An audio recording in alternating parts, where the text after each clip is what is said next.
And good morning, everyone. Welcome to another Let's Play. This is Myrokos, and today we will be continuing the MSQ for Final Fantasy XIV.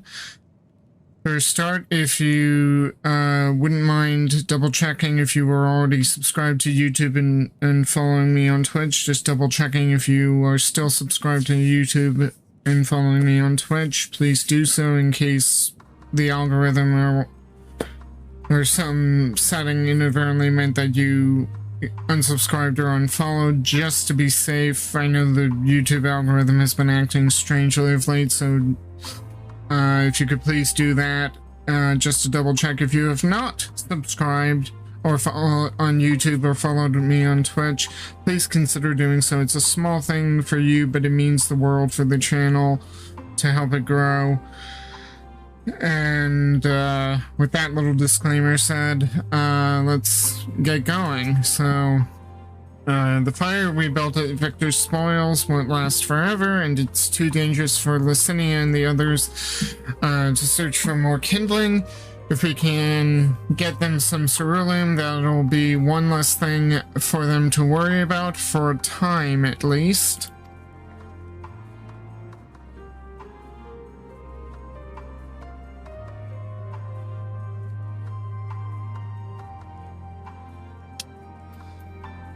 Okay, let's talk to Jarek. At the end of the trail, Jarek is amenable to making a deal. Well, that's good to know. So you've come seeking ceruleum, have you?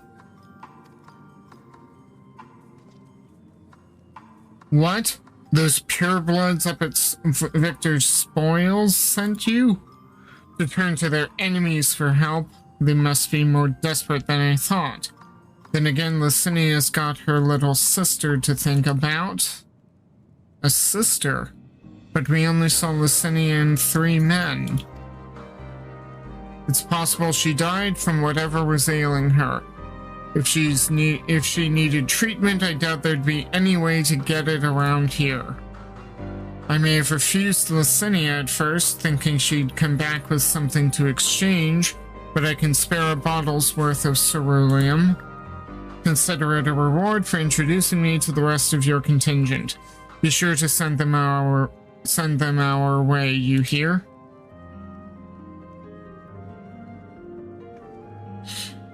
I can't for the life of me think why Licinia would help her would keep her sister a secret from us, but we can ask about that after we've delivered this ceruleum. Come on, let's hurry back. I don't know the details, but she mentioned a sister 3 years her junior who's in poor health.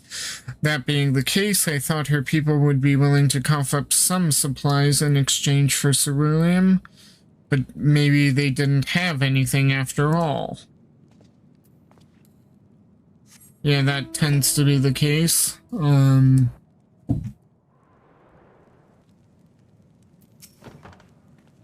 How the bloody hells did you find us here, and who are you? Come here from across the ice fields, did you? Then we'd better hope you weren't followed by any of them crazed soldiers, or we're done for. Sounds like I can do this later. There are people who need ceruleum, so let's do what we can to get it to them.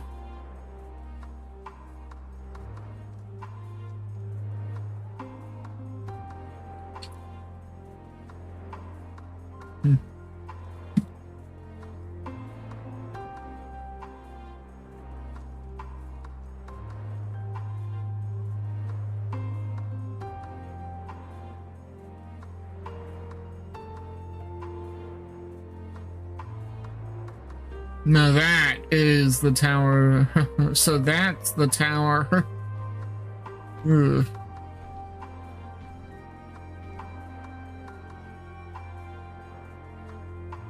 I know this is a little weird, but Telafari architecture tends to be somewhat evocative of Mach. To a certain extent. Not surprising, since this Garland architecture would be somewhat evocative.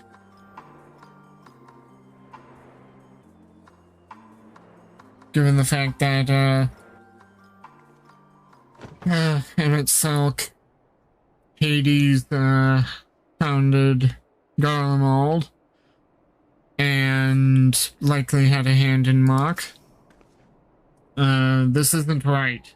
It's too quiet. We thought Alphina would still be treating them by the fire, but they're nowhere to be seen. I'll look inside the house while you search outside. They can't have gone far. They've left. Yep, they left. And after all the trouble we've gone to them.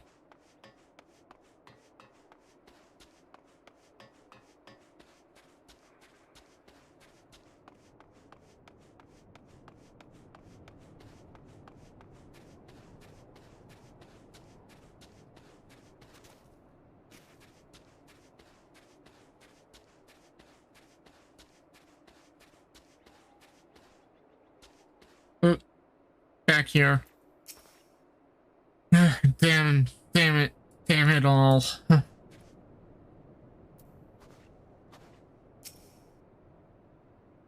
You okay?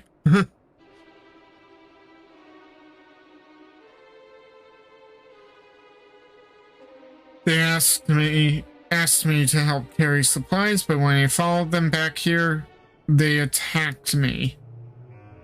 Caught me off guard, forced me to defend myself. I fear they fared rather worse than me. You can't fool us. We know what you're about. Vultures, that's what you are. Waiting in the wings for us to show weakness, then you swoop. Here to help? What rot. All employed to make us lower our guard. No, we are here to help you. This arrogant attitude of yours is what makes people not like you.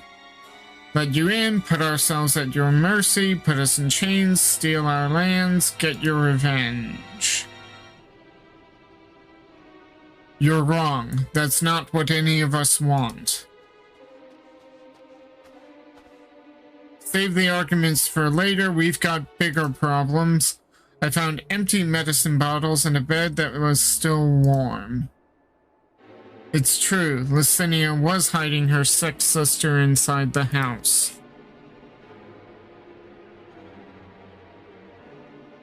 But now there's no sign of either of them. Where are they? Where did they go? Away from you and yours, and if you think I'll tell you, you're a fool. I'd never give up my people. We're trying to help them, you idiot. Her sister's ill, the empty bottles prove it. So the medicine ran out, or she's put it in her pocket to make it easier to carry. Or to avoid the sound of clinking glass.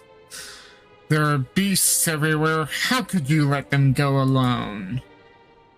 To protect them from you.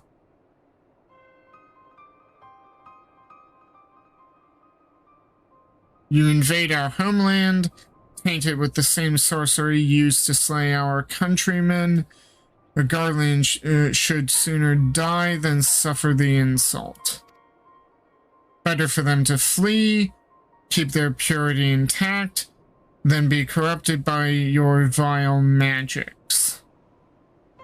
We were waiting for a chance to free them since the moment you arrived.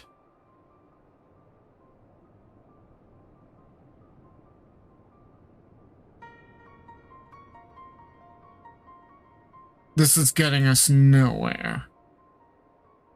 I cannot say how Licinia and her sister will react when we find them, but find them we must. Go on without me, both of you. I first need to tend to my injuries and theirs. I will join you in the search after. Alright. Be careful.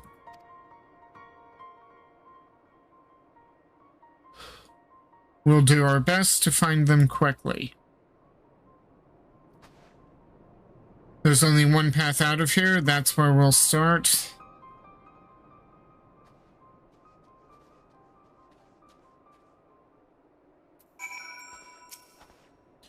I will follow as soon as I can. After I've given them some basic treatment, I'll take them inside the house and use the light sleeping enchantment to help them rest. And ensure they don't cause any more trouble. I'm sorry, but this is something I must do. Rob us of our lands, rob us of our pride. No, I'll not allow it. Better to die free than live in servitude and shame. The girls say the same. Talk about imperial indoctrination.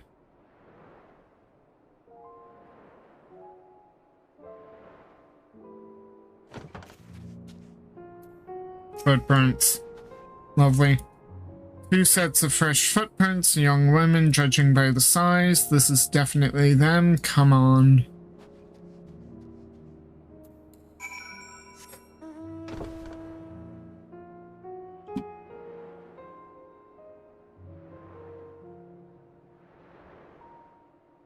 I mean, I know I was gone for only a little bit, but this is ridiculous.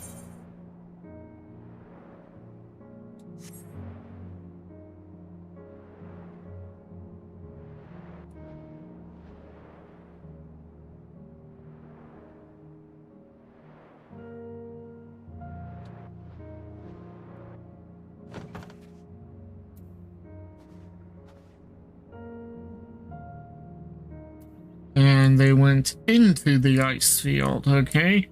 The trail stops at the frozen lake. Perhaps they chose this route so as not to leave footprints. I can't think of any other reason. Look at this place, it's crawling with beasts, and I can only imagine how hard it must be for her ailing sister to cross the ice. We could really do with Alphino's help, but we can't afford to wait for him. Let's split up and look for clues.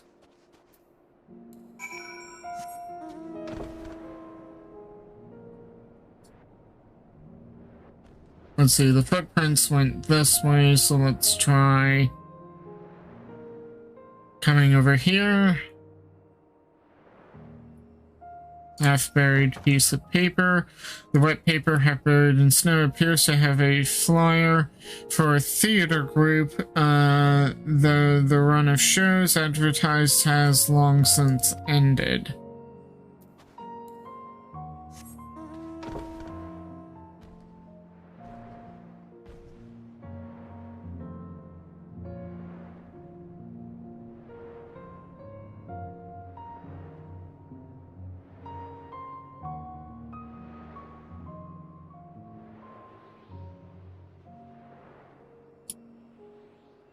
Fresh blood. Oh, this isn't good. They're probably dead, aren't they? The blood stain staining the snow appears to be fresh, judging by the amount. The victim may have been severely wounded. The trail of blood leads southwards.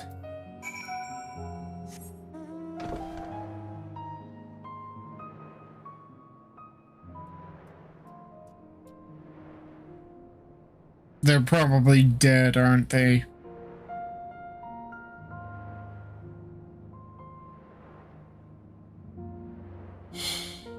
Yep.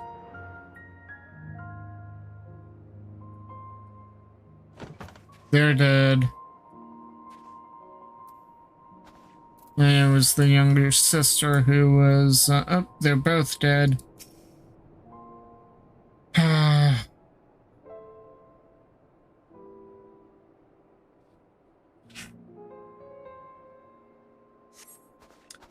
The 2 bodies are already cold. Yep.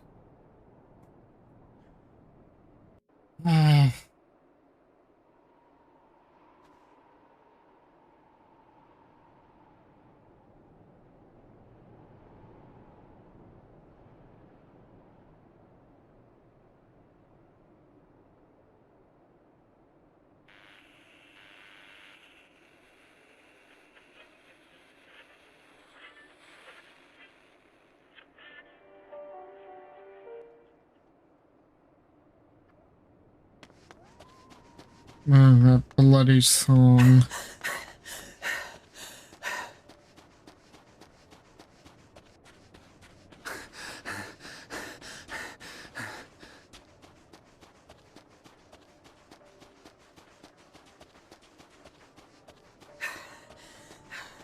Blood trail.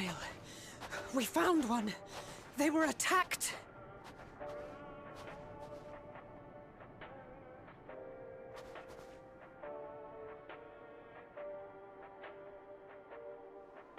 No.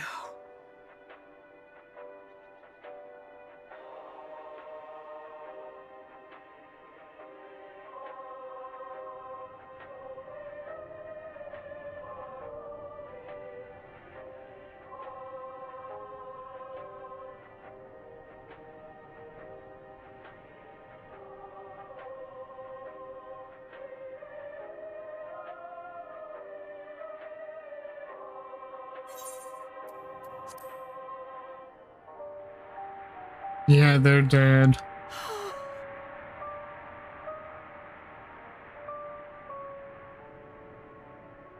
Why?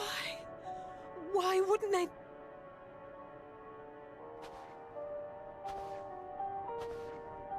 Safer to brave the wilds than trust in our magic.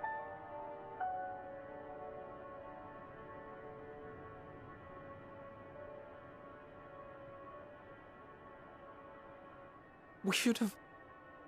I should have...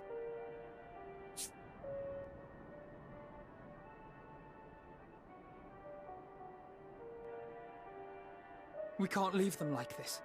We have to take them home.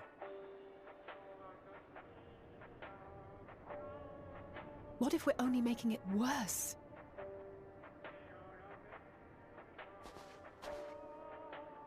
Maybe we don't belong here. But neither do they. Not out here in the wind and the cold.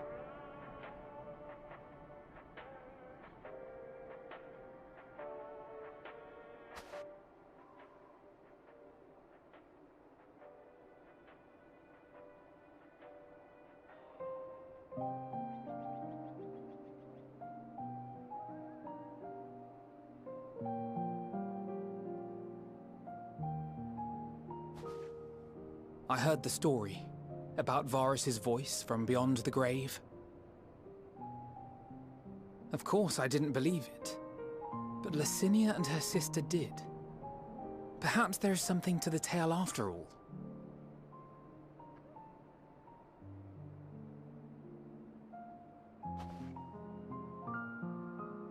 I want to understand. So I'm going to borrow this for a while, if that's all right. You had every reason not to trust us. We came as trespassers, invaders. But I pray that in time, we will be more than that to you. That we will find a way to help your loved ones. And see that no more children are left to freeze alone in the snow.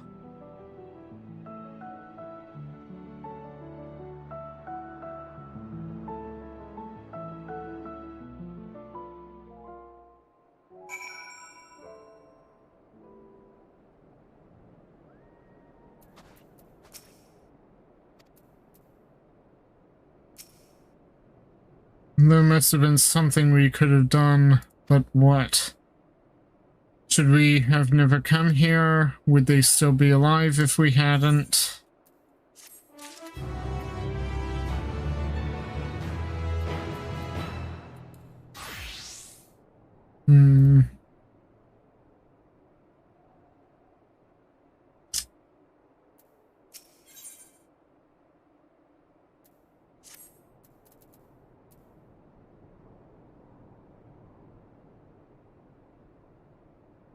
I don't want to over level, so let's try doing this for a little while.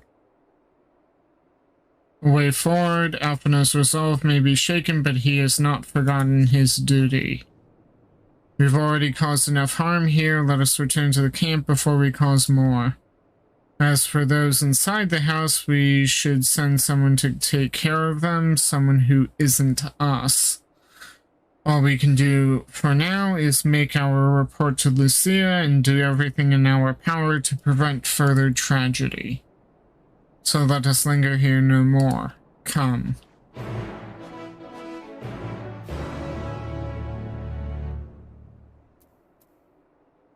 Damn. Oh, and we brought them back here.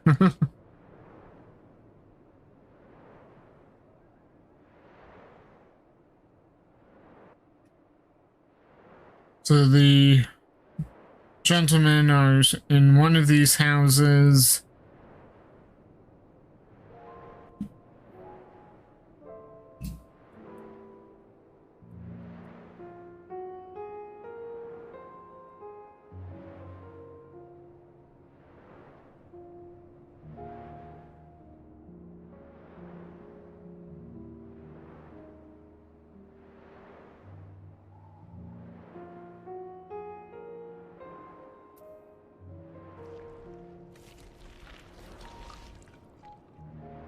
If it turns out I'm too low level, then I'll go back to Black Mage to turn this on.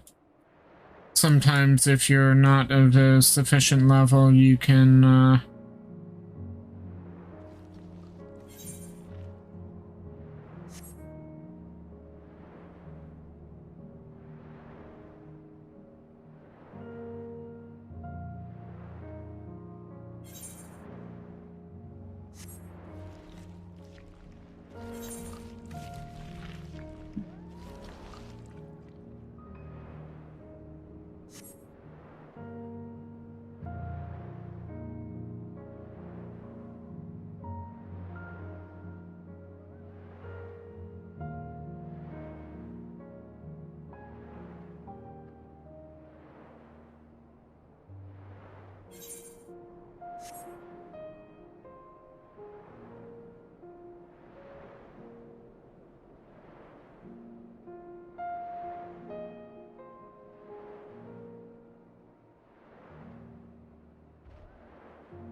it's no use talking to all the these Garlands if we're going to let them freeze to death.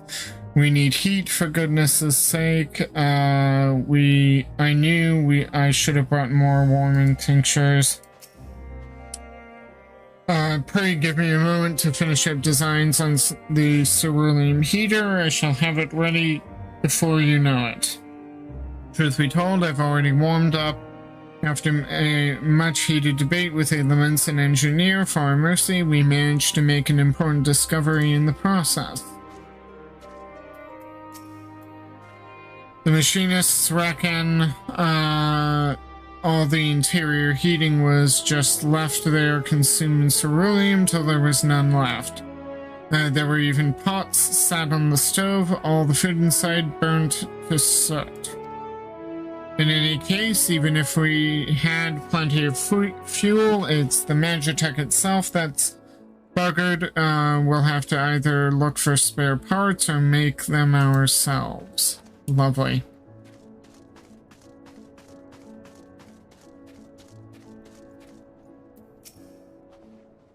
I'm rather looking forward to hearing the songs of our comrades' homelands. I love a rousing melody, no matter where it's from. Once the Garlands have found both their strength and their footing again, I shall ask to hear a song of their people, one that conjures visions of home. The tempered are being treated here. Some of the allied nations' best conjurers are tending to them, but it doesn't seem like everything is progressing smoothly. What's more, some of the Garlands are prone to violent outbursts from time to time caused by their condition, which is why we're here. Lovely. But then again, if they're tempered, that's kind of to be expected.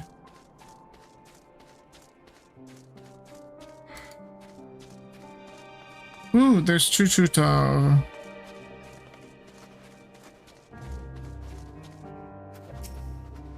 Training is of vital importance as it allows us to be ready at a moment's notice. Obvious advice, I know, but it's worth reminding ourselves every now and then, so any spare time I have, I spend in the betterment of my abilities. And on that note, listen everyone, train and train hard. Let's show our enemies that no freezing winds or icy hellscapes will break our spirits. Good sentiment, but... Kakabuki! I was wondering where you went. Bigo, Kokobago, Kokobani, Bigo, however you pronounce that. How many times must I tell you to refrain from using magic around the Garlands? For now, we must trust that the engineers will complete the heating apparatus in due time. Oh dear. We're all freezing to death. Oh dear. We need heat. Ooh, gemstone trader. The air may be chilly, blah blah blah. Ah, so I can trade some of the gemstones for crafting items at least as soon as I get my crafting up. And these three are on guard duty. Well, no putting it off much longer. Let's talk to the Cinia. Oh, Ishtola's back. We mustn't forget to send some of our allies to Tapper's Den. We still owe them for the bottle of ceruleum. True. Not that it really was of much use. Would you mind giving Lucia a full report? Treatment of the tempered is proceeding as well as to be expected. If there is anything to report, you will be sure to know, though I gather you have a report of your own to deliver. Is something the matter? The twins look out of sorts. You too seem a bit off. Forgive me for saying, but the three of you appear rather drained since your return. Is there aught I might do to be of assistance? Alize and Alphino tell me they have finished their preliminary search for survivors, but refrained from saying much more than that. Clearly they are reluctant to provide details. Might I ask for your account? And welcome back, everyone. This is Myrokos. Sorry for that intermission, especially if you're watching this on YouTube. In case you were wondering, right as I was about to start the cutscene and go into it, it was in the middle of the cutscene when I had an internet disruption, which caused the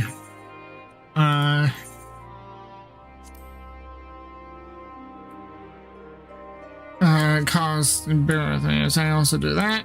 Hopefully that's a little bit better. It caused basically the game to crash, the OBS to go haywire. I couldn't continue streaming for a little while. Hopefully I've resolved that.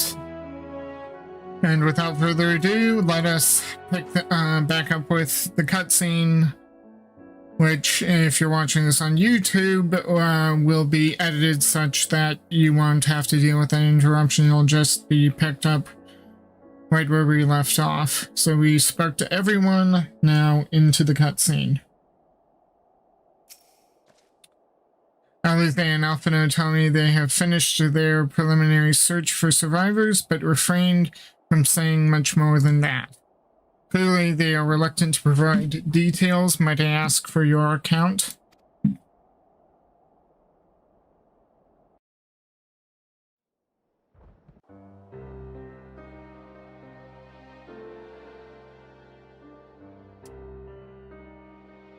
Thank you for your report.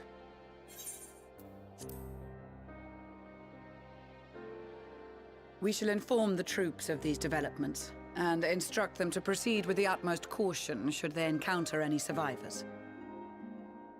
Allow me to go and speak with the ones at the victor's spoils.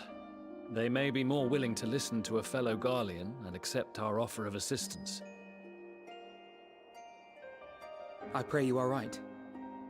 And though I am loath to burden you any further, should there be an appropriate occasion to speak of Licinia and her sister, please do so.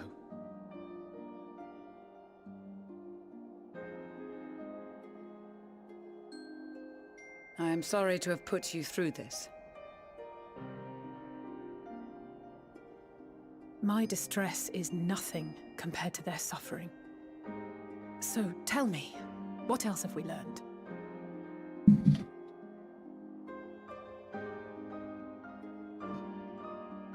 As you may have already heard, we have succeeded in curing the members of the Populares, Maxima identified.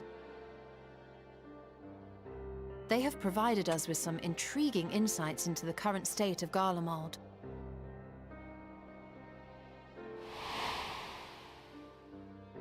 The assassination of Emperor Varus was the catalyst for the civil war. Nerva declared his claim to the throne, and his opponents refused to recognize it. Fighting broke out in the capital, where Nerva's 3rd Legion clashed with the 1st, who remained loyal to Varus even after his death. Of course, even Imperial warmongers would balk at the idea of turning their shining city into a battleground. Like burning down the wood to spite the wasps. Neither side would be so mad. Unless something or someone inflamed their animosity to such an extent that they could not help but act against their better judgment.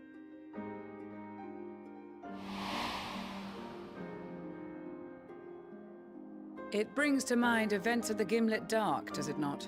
The Emperor's sudden withdrawal from the front lines, specifically. Nerva and his father, Titus, Varus's then political rival, took advantage of rumors that Crown Prince Xenos had been possessed by a demon. Elidibus, what better way to disparage your enemies than with the truth, or a close enough approximation? Indeed. But before their accusations could be substantiated, many of Titus's followers were silenced. While some were merely stripped of their status, others died under curious circumstances. One after another, suddenly and suspiciously. Again, Elidibus. Like as not, he had a hand in it. No evidence was found to implicate Varus, certainly. Nevertheless, Titus, Nerva, and the 3rd Legion would have judged it a brazen attempt by the Emperor to rid himself of his political enemies. And then, in the midst of this growing turmoil, Varus Sosgalvis is murdered.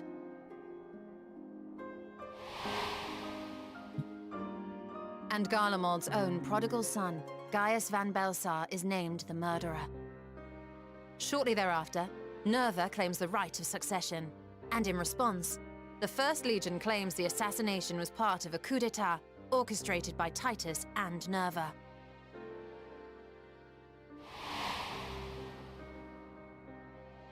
So no one is at fault, and everyone else is to blame.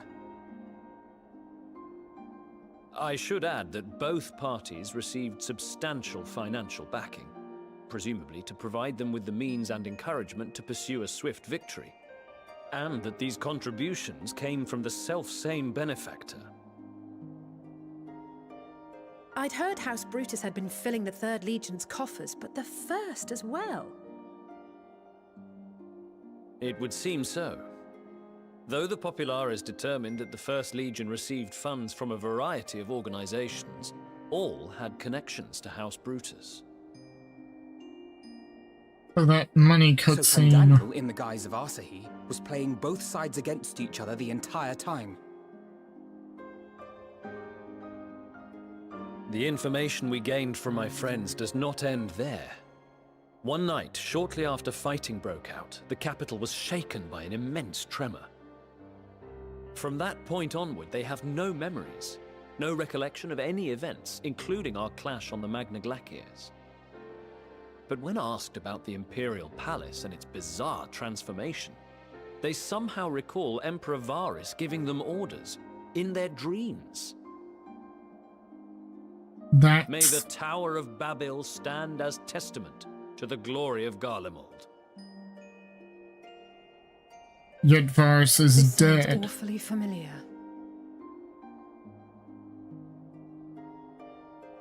We have something to show you all.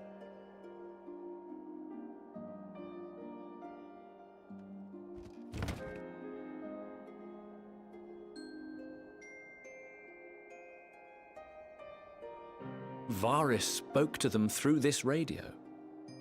Perhaps it was a recording, but if not, that would be inexplicable.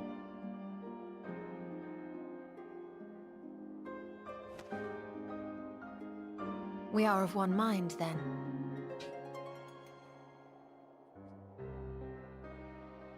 The ether that permeates the ore used in this device is almost identical to that of the talismans.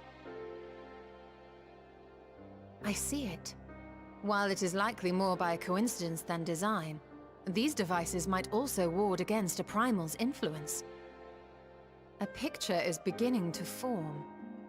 If the tremor felt throughout Garlemald was a wave of ether emitted by a primal, then while those within range would have been tempered, those huddled around a radio desperate for news concerning the Civil War would have been spared. No wonder Licinia kept it close. My friends, I must speak with you. What is it, Serena? A young man was caught trying to steal our supplies. He is a soldier of the Iron Men, we think, but one who has not been made thrall. Thankfully, Magni restrained him before blood was spilled. The stranger is outside, if you wish to ask him questions. I think we do.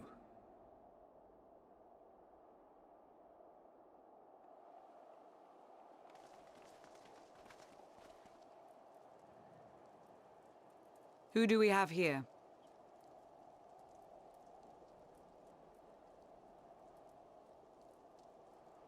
Garleans? Traitors to your homeland! Have you no shame?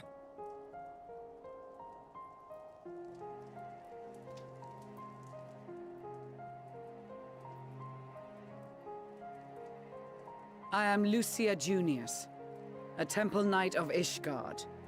And you are? Iulus Pier Norbanus. And that's all you invaders will get from me. We are not here to invade Garlemald. Far from it.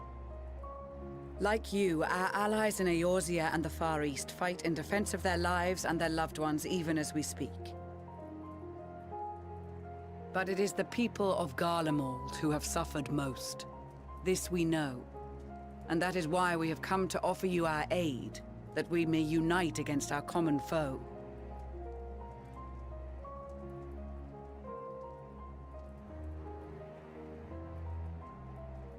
Whether you believe me or not, those are the facts. Now, answer me this. Why would a proud soldier of the Empire be reduced to stealing? The situation must be dire indeed for you to go to such lengths.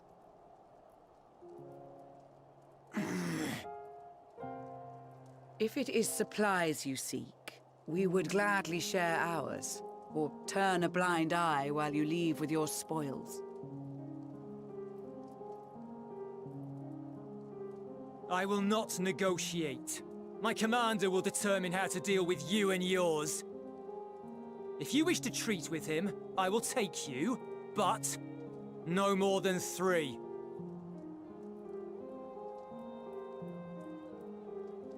I don't much like the sound of that. But if we do accept his proposal, I suggest the 2 of us and...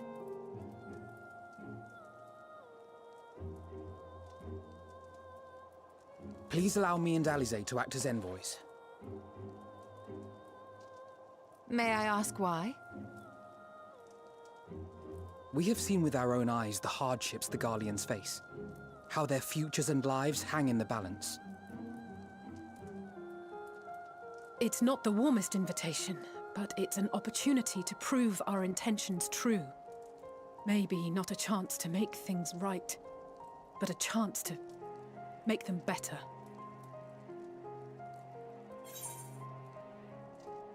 I'm going with you. What would your mother say if I let you two go by yourselves? Ooh.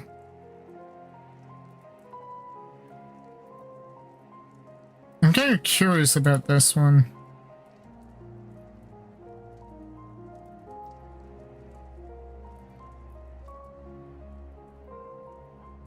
I can see that persuading you otherwise is a lost cause, but you will proceed with the utmost care.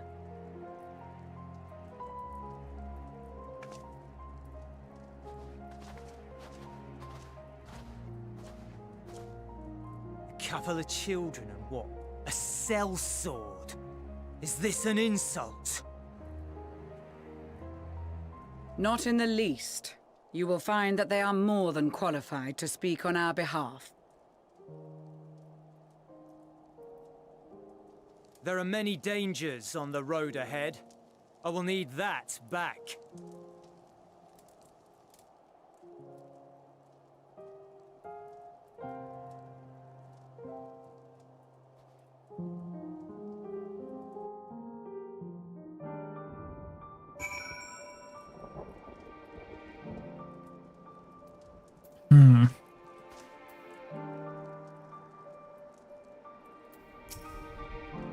I worry they were not in the best state of mind to volunteer for this undertaking, but what's done is done. I know you'll take good care of them and yourself as well, I trust. They are resilient in the face of hardship, you as well, but good intentions and stubborn determination alone will not be enough to bring our mission to a successful conclusion. Be on your guard. Iulis Pir Norbanus. It is unusual for one so young to achieve such a high rank, very unusual. His uniform identifies him as a member of the First Legion, which has a particularly fierce reputation. Whoever his superior may be, I advise you approach them with caution.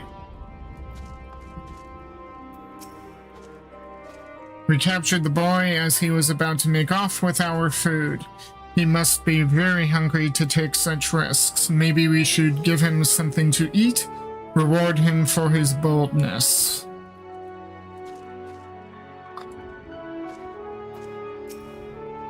I know, this won't bring Licinia or bring back Licinia or her sister. Take the same risks, taking the same risks, making the same mistakes. It's possible, but better to try than to give up every time. Perhaps it is unwise to volunteer for a mission so soon after the previous disaster. Nevertheless, I shall not squander this opportunity.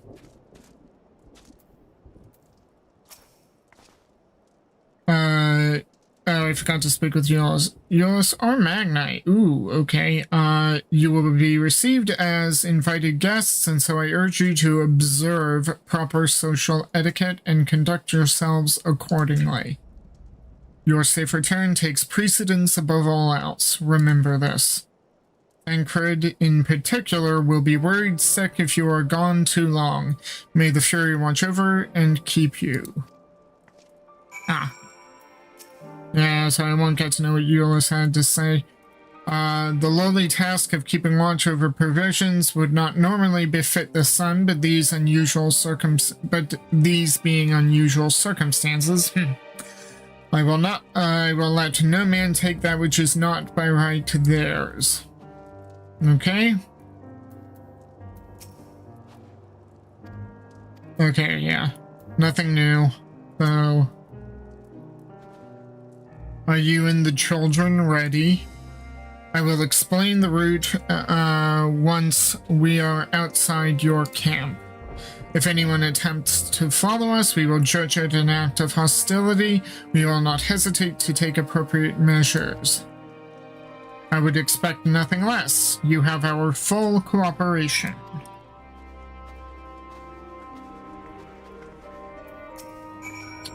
As I said before, Thancred can be quite the warrior, but rest assured, he only has your best interests at heart.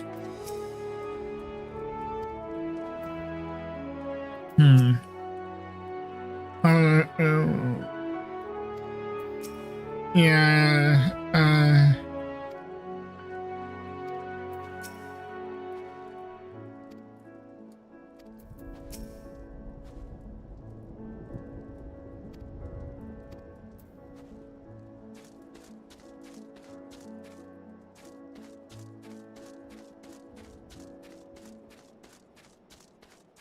actually, let's talk to Albrecht briefly. Several Temple Knights are off on reconnaissance at present. We as Guardians have seen our fair share of frost in the past years, so we are more than ready for this icy bout. The Hrothgar from Bozia, on the other hand, are having a devil of a time adjusting to these chilly climes.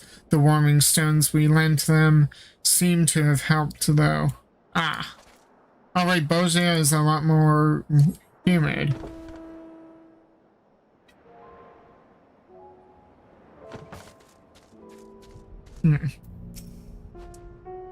Where do you think their headquarters are? I assume there are a few others besides him and this commander he mentioned.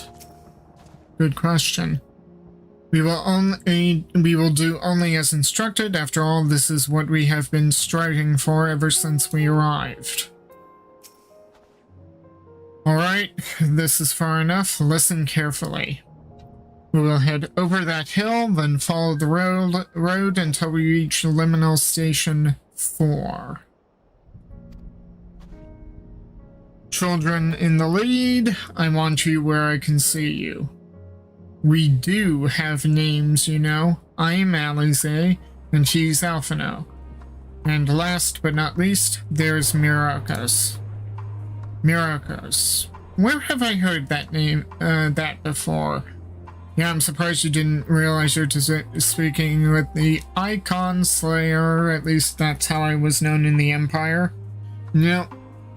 Despite what the Empire's done, had I joined Gaius back in A Realm Reborn, then I likely would have been hailed as a great hero, or would have been vilified for turning traitor by Eorzea. But the people would have likely celebrated me as, you know, even more as the Icon Slayer and their champion. Huh. No matter. Alphino and Alize will watch the road ahead while we bring up the rear. I wasn't lying about there being many dangers, so you're to run, not saunter. Run towards the station. If you ever think about going for your weapon, the deal's off. Should any creatures bar the way, we go around them. Once you choose to depart, Euless will accompany you. Alphino and Alize will begin moving towards the destination. Make your way to Liminal Station 4 without falling behind. And if I draw my weapon, I get to go back here and restart over. If you leave Euless behind for any reason or lose sight of Alphino and Alize, you may return, or you may try again by returning to the starting point. Ready to make a dash for the station? Might as well.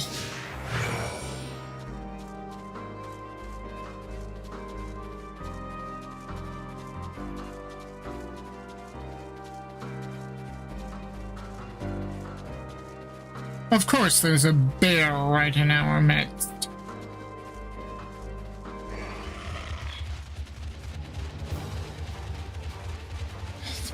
Of course we walk right into a bear. Follow this road should lead to the station, not the easiest surface to run on.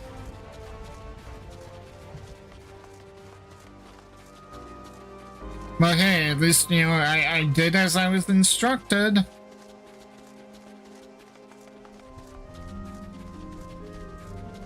We'd better not draw attention. But that's going to guarantee we draw attention. That's the station, I presume.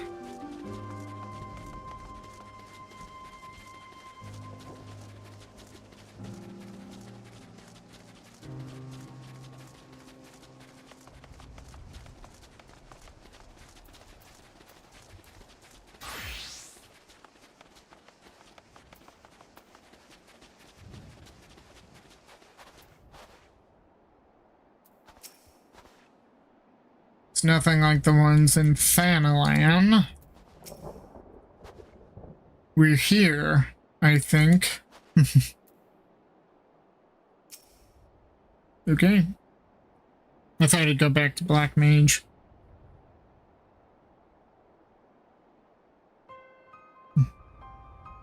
This is it. The first stop, that is.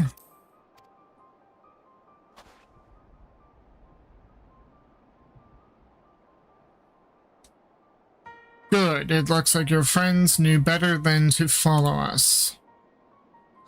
Are these your headquarters? No, we're stopping here so I can check for pursuers.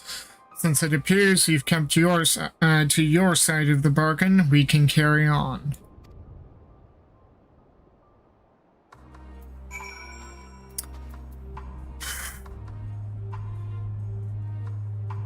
Okay, I'll go back to this. I wonder what sort of conditions Euless and his comrades are living in.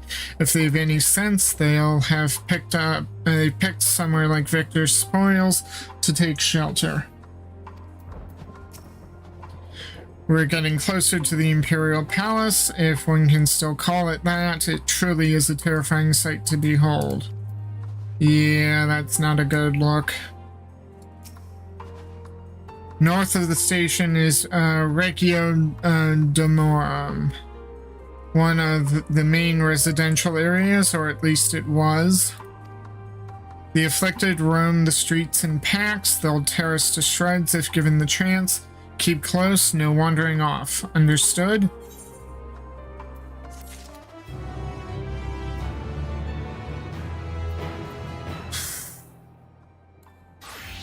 Yeah, I'll go back to Black Mage. Okay, nothing new. The last bastion. Euless knows only too well that danger lurks around every corner. From here, we'll be heading northeast, keeping to the left of the railway. While the route is straightforward, getting past the hordes unseen is anything but. Keep your weapons at the ready. They would attack their own countrymen? Aye, they spare their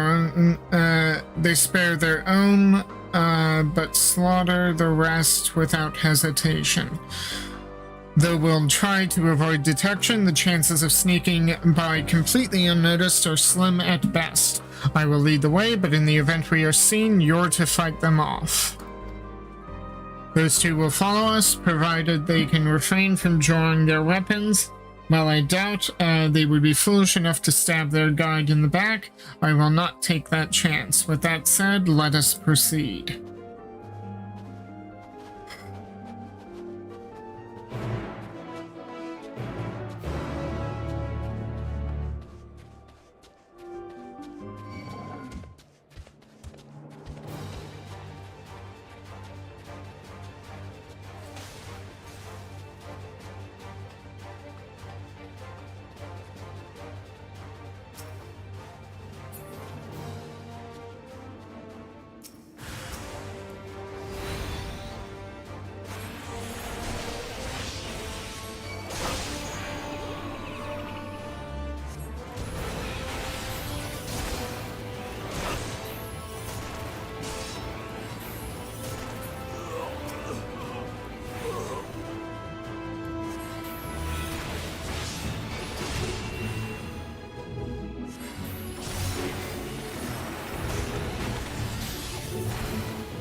God damn it, we're perfectly capable of holding our own. We must stay alert. I see why your comrades chose you. Euless, our contingent has a cure for the afflicted, or tempered, as we call them. Your people would need to be taken into custody that we may administer the treatment, but they would eventually regain their sanity. Is that so? For all I know, your treatment would simply force them to forsake one master for another. As far as I and my legion are concerned, and they are no longer our people, they are beyond saving. Those who thought differently and tried to reason with them were butchered for their bleeding hearts. Come, we have to keep moving. Charming.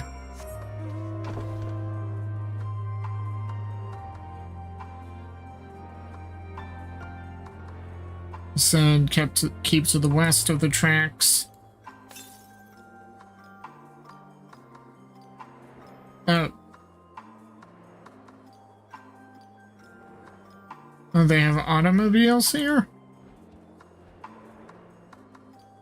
Yeah, I'm kinda wandering off, but I need an ether current. Okay. Oh, here it is.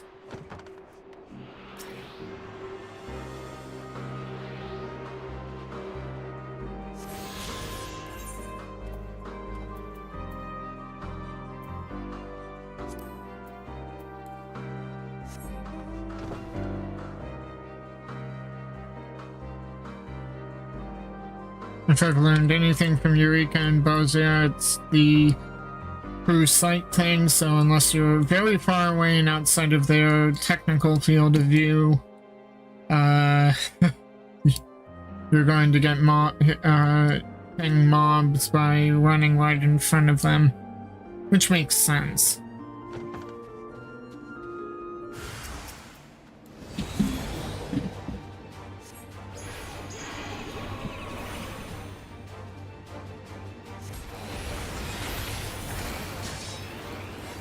At least sleep works out here.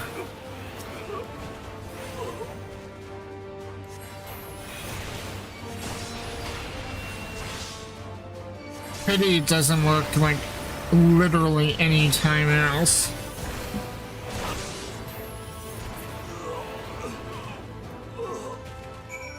I mean, you got the spell at level 8, if memory serves.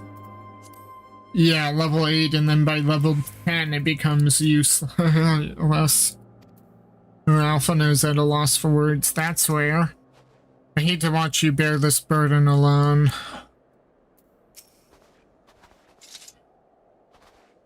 Looks like we're not being followed. We will continue onward.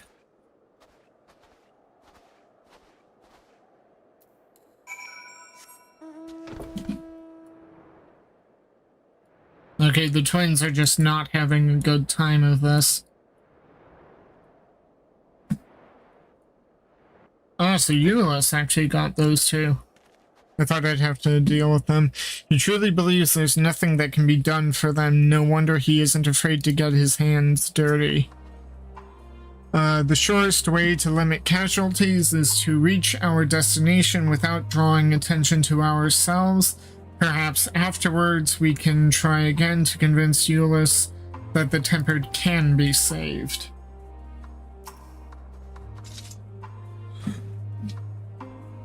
I meant what I said. These people deserve only death. I stayed my hand before only out of a desire to remain undiscovered. And that is still the higher priority. We should continue to avoid any unnecessary confrontations. Keep following the railway.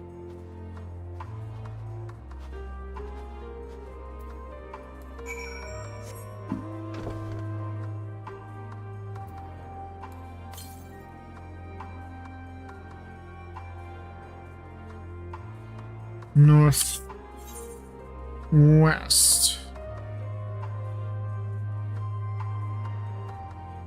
So, well, for now, keep following the railway.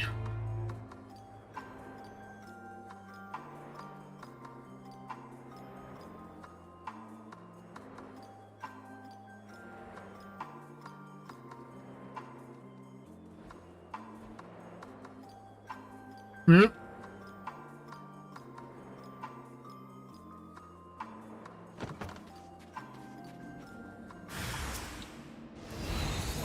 Ooh, and they are these tempered have been a little tempered too much.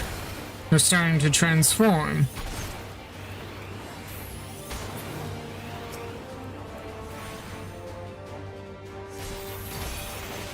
Nope, okay. That dealt with that. To think they were once ordinary people. Such a transformation is likely irreversible. Look at what they have become. Would you still stand there and claim that they can be cured? Not from that state.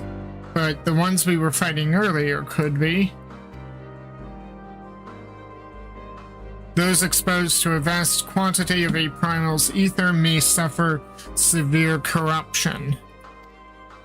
Even with treatment, such victims are beyond salvation. Then you admit it. Now that you have seen these monstrosities for yourselves, perhaps you will think twice before speaking of a cure.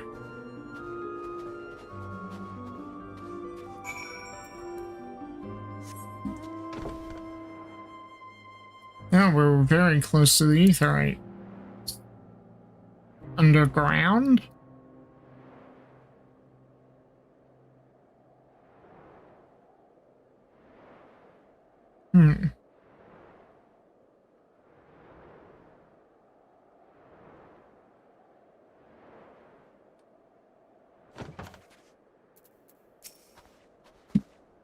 Though I wish there was another way, I thank you for keeping us from harm.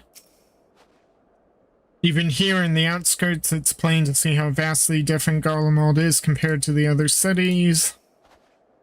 We're almost there. You have kept your side of the agreement, so I will keep mine this way.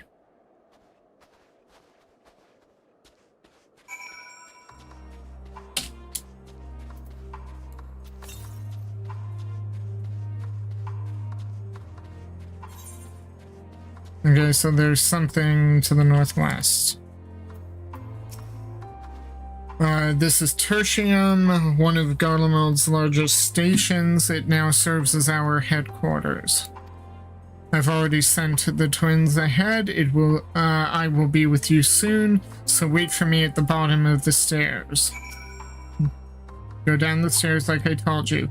Or is this your first time into an underground station? They're all over Garlemald. Even during severe blizzards, we could use them to travel from one end of the city to another. Back when they were still in operation, that is. Well, yeah, it's kind of my first time in an underground station. I mean, Thanalan has trains, not that they run, but they do. Ooh, there's a person here. She clearly has no intention of speaking with you. Uh-oh.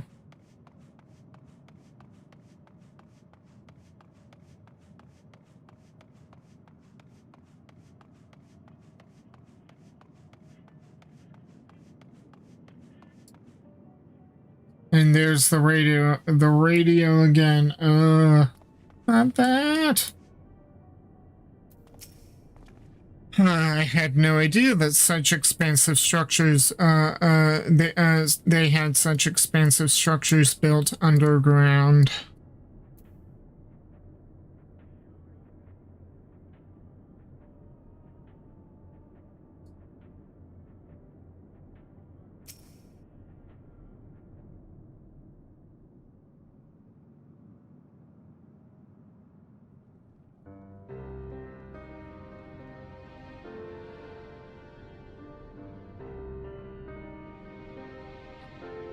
It's plain to see why they chose this as their base of operations. They could have done a lot worse. Even so, I imagine it's not the easiest place to live. Indeed. And if Euless was willing to make the perilous journey to Camp Broken Glass in search of food, their own supplies must be all but exhausted. They may be shielded from the wind and snow, but it's still bitterly cold. Much like Vector's spoils, it must be a constant struggle to keep their people warm. lower your voices. While you may be here as my guests, the others will not take kindly to your presence. My commander is in the locomotive over there.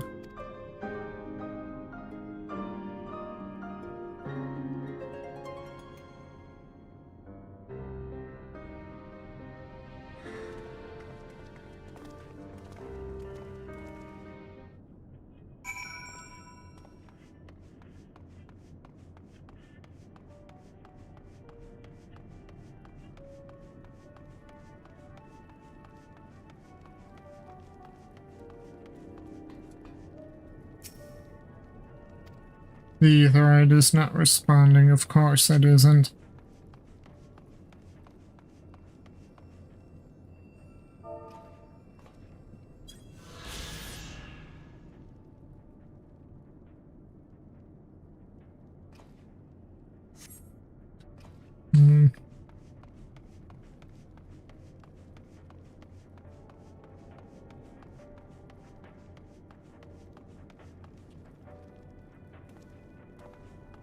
So they're routing power from the train to power the Aetherite? Okay, or they're siphoning power from the Aetherite into the train.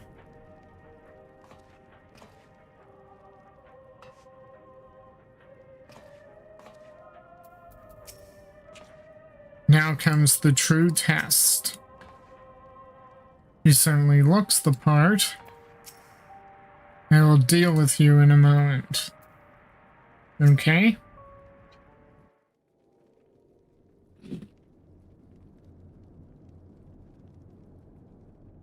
These are their chosen representatives.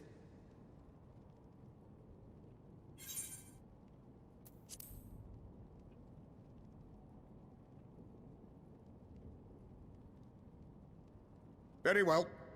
Let us hear what they have to say. Yes, sir.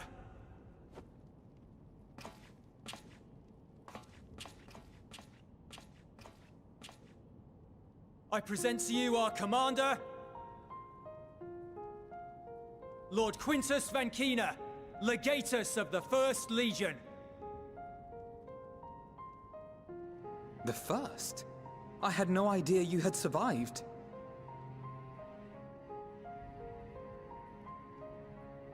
We lost our emperor, our city, more than half our troops. For my wounds, I may never take the field again. But we survived, aye. In a manner much to your liking, I dare say. We have no intention of adding to your misfortunes, nor do we bear you any ill will. Spare me. Though you children may speak in earnest, overtures of peace ever ring hollow in my ears. So long as man stands to profit from his neighbor's suffering, war is inevitable. Driven from our ancestral homeland into this blasted waste. Yet still you yearned to rob us of our paltry scraps. 'Twas only with Magitech that you learned to keep your distance. Though we knew it was only a matter of time before you regrouped and returned. Conquest and Empire were our only defenses. Emperors Solus and Varys understood this, and through their campaigns saw us grow and prosper. Much blood has been spilled in Garlemald's name, aye. But if it is a choice between yours and mine, then it is hardly a choice at all. I do not deny that a great many conflicts throughout history were driven by the desire or necessity to gain by another's loss. That is not why we are here. Nor have we come to petition your aid in the war with the Telophoroi, grave though that threat may be. Our purpose is simply this. We wish to help you. Let us help you. If there is aught that can be done to ease your plight, we would be glad to do it. Perhaps you would.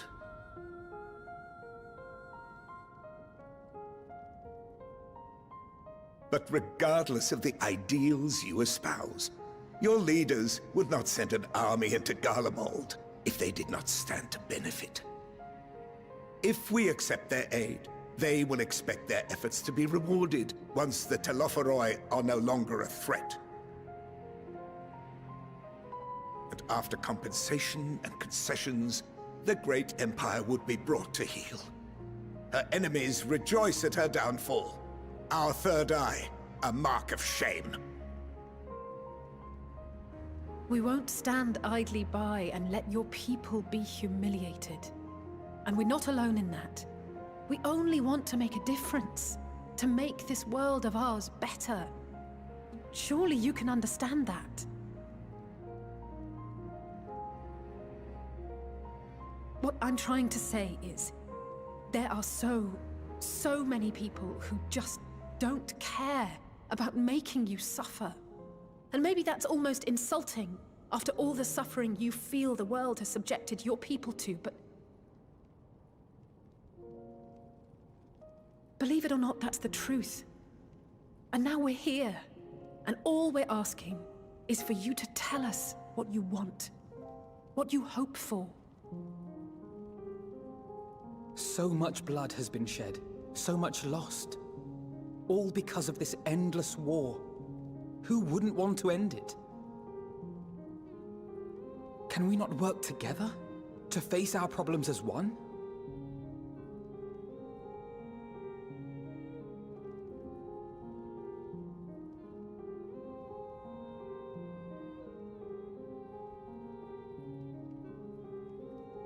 Answer me this, young peacemakers. If a world without conflict is your desire, why reject the unity and prosperity of Garlemald?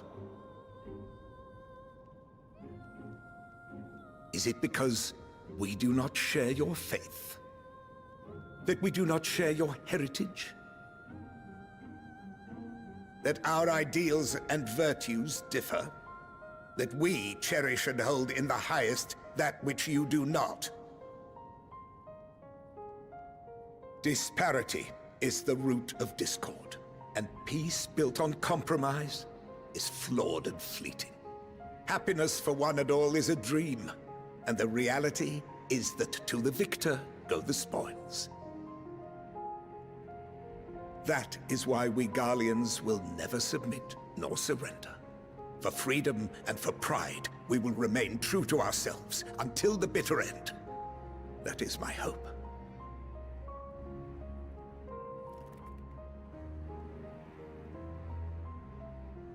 It seems there is nothing more to say on the matter.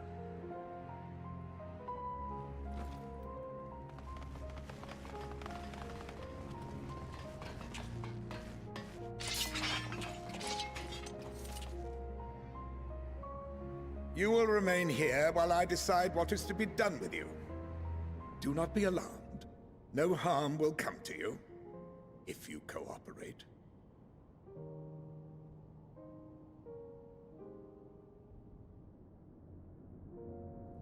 We will not resist.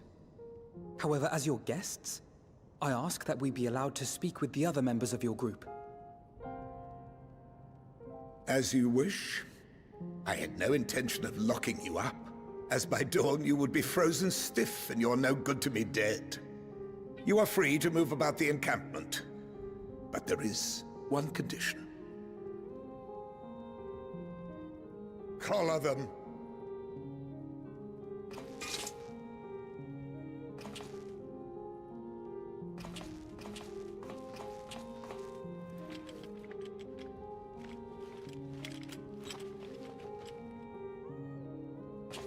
What are these?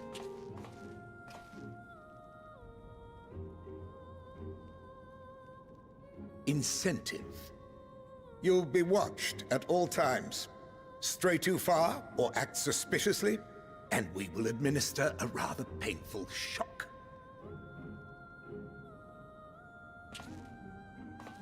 Stop! Keep away from that one.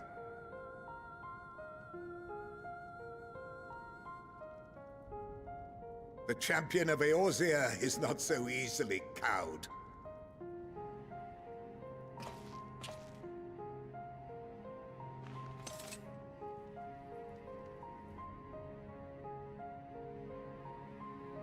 Even if he allowed himself to be collared, the shock would be no more than an itch.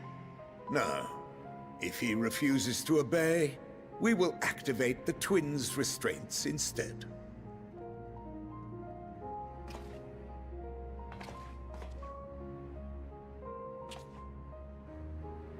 You needn't worry about us. We'll forget we're even wearing them soon enough. Even now, you still... Why go to such lengths? What is it all for? For your benefit. Because even the most bitter adversary may one day see reason. On the coldest, blackest of nights, meager though they may be, we must share the warmth of our fire.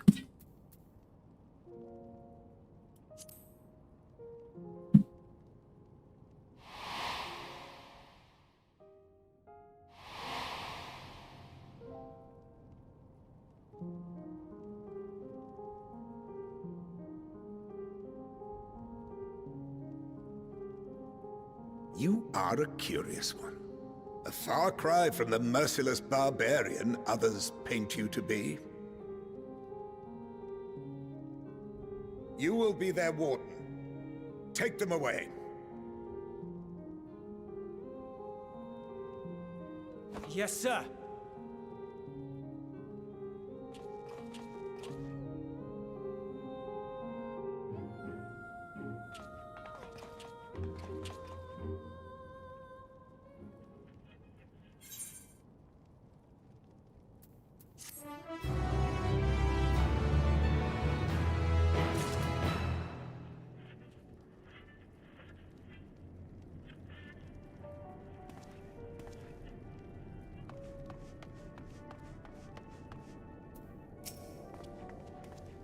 I have to remind myself not to touch it, even if it starts to itch. I'd rather not set it off by accident.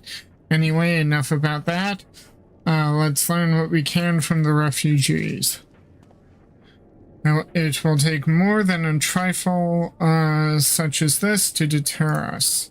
Compared with what Garlemald's people have suffered in recent days, these collars are a minor inconvenience. Persona non grata. Non gratae. Eulus has his orders, unpleasant though they may be. As per Lord Quintus's instructions, I am to supervise you during your time here in Tertium. Before you ask, no, I do not have a key or any other means to remove your collars, nor would I tell you if I did. And if you try anything, you'll soon wish you hadn't. So do you truly intend to speak with the others, or was that merely a ruse? We are in no hurry to disobey Lord Quintus, if that's what you mean, or perhaps you doubt the wisdom of his decision. Ooh. Do as you will, but remember, I'll be watching. If I catch wind of you doing anything untoward, trying to trick our people into turning their coats and the like, those shock collars will be the least of your worries. Understood? Though we're somewhat compromised, to put it lightly, let's not waste this opportunity. I suggest splitting up and learning what we can of their situation, and above all else, don't use magics of any sort. You, on the other hand, may go wheresoever you wish. Even outside the camp, I know full well I couldn't stop you if I tried. But don't forget, if you do anything to endanger us or our interests, Alphino and Alize will pay the price. You heard what I said, don't make me repeat myself. Okay. You came with Eulus, didn't you? Well, whatever business brought you here, you'd best keep your hands off that aetherite. It's deactivated, but I'd rather you didn't mess about with it. There are others throughout the city, built by Garleans for Garleans. could teleport all over in the blink of an eye, provided there was a terminal nearby. So they built an ether, even though they can't manipulate ether, and therefore couldn't normally use an aetheryte, they built their own artificial aetherites. Charlene's a little behind the times then. These days, however, we use the aetherite's power to keep the place lit, though that comes at the cost of its normal function. So that's why.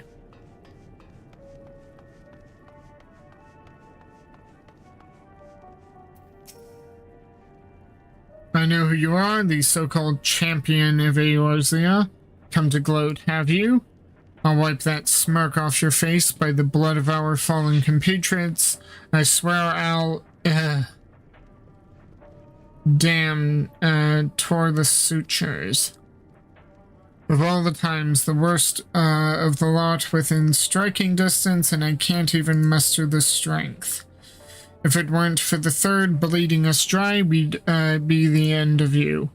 Virgilia's treachery nearly cost Lord Quintus's life, but we made our escape, took shelter in a mansion, tended to the wounded as we prepared to strike back, and then night fell and we gathered around the radio, then the roar, the terrible roar. The capital was in chaos, but we were spared. If you can call this mercy, mind intact but body broken, a soldier in name alone. I'd cut you down where you stand if I could, murderer. Ooh.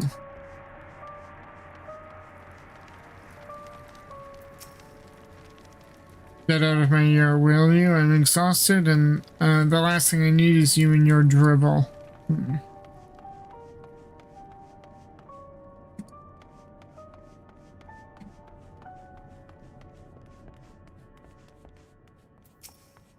Is there aught we may do to ease your woes?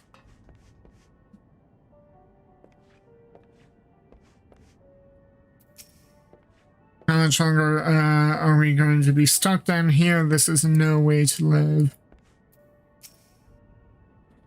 So cold, and probably hasn't had a proper meal in days. If only we'd brought some food with us. Well, Serena did offer. But perhaps I could use a little magic to... No, I mustn't. Gods, this is so frustrating. Well, at least I know where they are.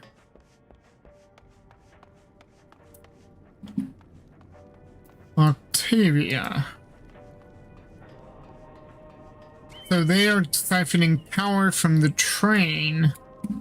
The train's engine to power the aetherite to keep the place lit. And that's all.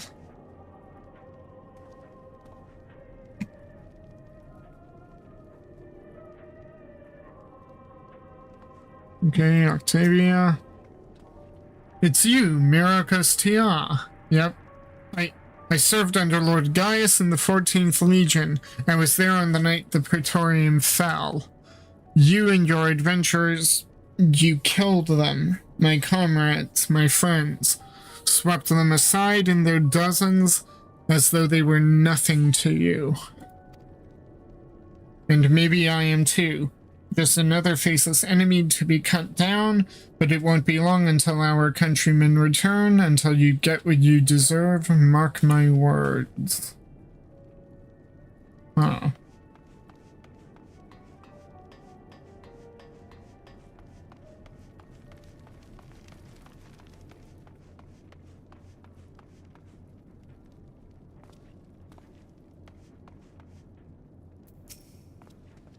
Beryllium and other necessary materials are in short supply. I'm not sure how long we can last on the stores that we have. Okay, so they're also low. Well, then again, everything here runs on ceruleum. Kind of dangerous to power everything on one power source alone.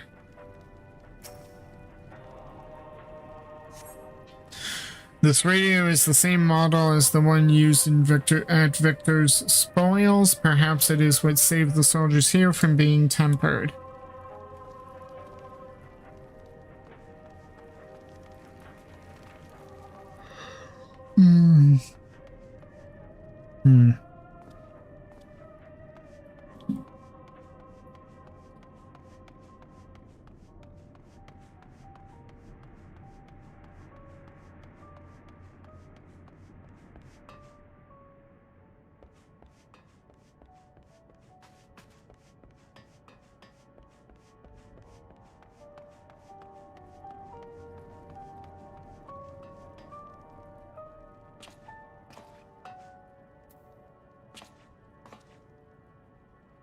Hmm.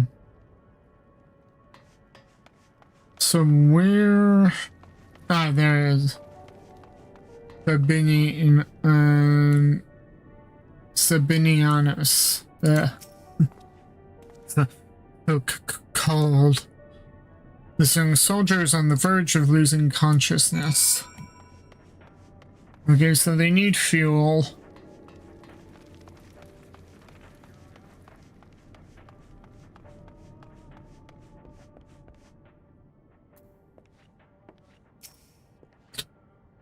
Did you learn anything of note? Then your findings are consistent with my own. Their plight is desperate indeed. The second injured are at greatest risk. Without warmth and proper nutrition, I fear they will soon perish. I realize there is precious little we can do for them at present, but I cannot bear to see them suffer. Please, will you help me tend to them? There are several people in the next carriage I have yet to speak with. Could you start there? Sure. So cold, imperious, improper meal in days. Yeah.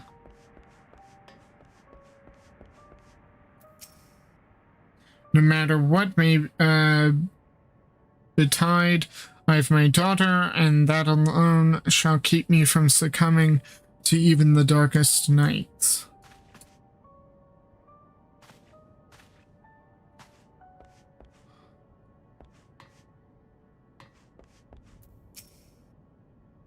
I've never been this cold or hungry in all my life. While Garlemald was built on a frozen waste, the city itself was always a warm, inviting place. Now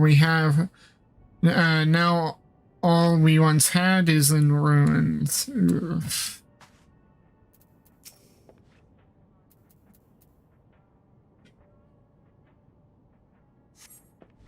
Who's there? My eyes, I can't see all that well.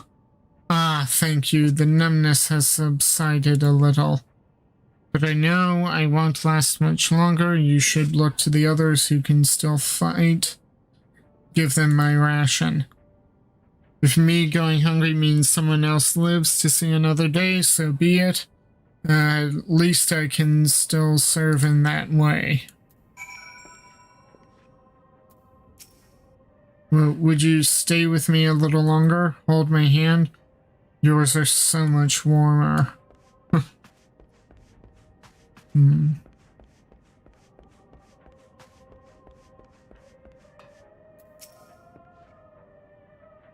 So those you met fare no better. I was afraid you would say that. I know we were warned against meddling in their affairs, but we can't leave them like this. Perhaps we might gain permission to have the contingent deliver supplies. Quintus may have made his feelings on the matter quite clear, but even he must recognize they are not in a position to refuse help. Maybe Eulus could persuade him, though we'd need to persuade Eulus first.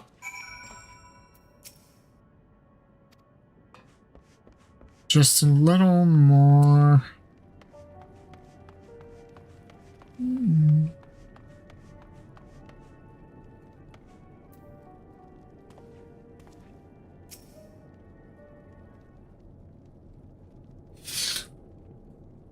Well, seen enough.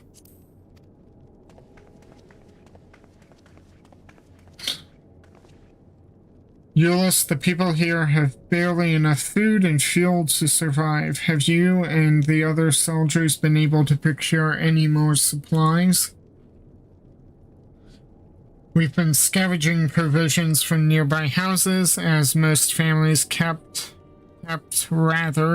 some stored away in the event they were snowed in. Families keep or kept, okay. Still, going out and getting it is dangerous work, and we've a lot of mouths to feed. Fuel is the greater concern, though. We had some ceruleum set aside until it was stolen. Stolen? We haven't identified the culprit. Could have been other refugees or one of the afflicted, for all we know. Either way, we're down to the last dregs. Without the heating they need, those in poor health are only going to get worse instead of better. If it's ceruleum you need, our contingent has secured a ready supply. We can have some sent over. We will not accept your charity. If we can hold on a little longer, the situation is sure to change. Everything will change. Will it? One of your comrades mentioned something along those lines. Those mysterious countrymen of yours, I presume.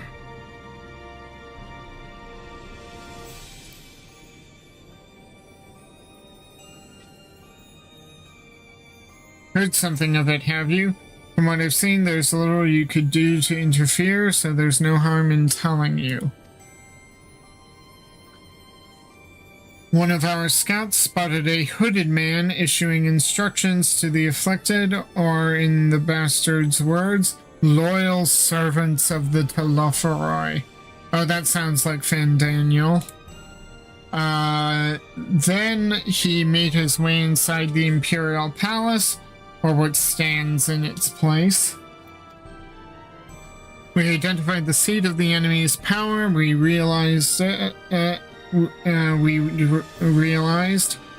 Lord Quintus dispatched a messenger to the 10th Legion, saying as much and instructing them to join forces with the provincial legions to prepare for a combined assault on the Telophoroi. Once our allies arrive, your contingent will be sent running for the hills. Then we shall reclaim the capital by our own hand. And how do you intend to survive in the meantime? At this rate, many of your countrymen will perish long before reinforcements reach Garlemald. They need help now. Say the word and we will bring you ceruleum.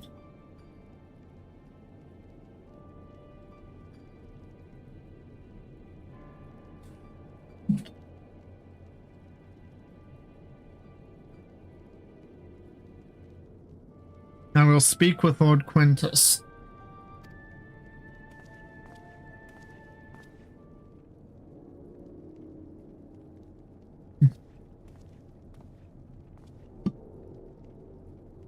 So, did he agree? No. No, he will not place Garlemald in the debt of her enemies. I have, however, been ordered to search for ceruleum outside. As you are under my watch, you will come with me. Very well. After all, many hands make light work.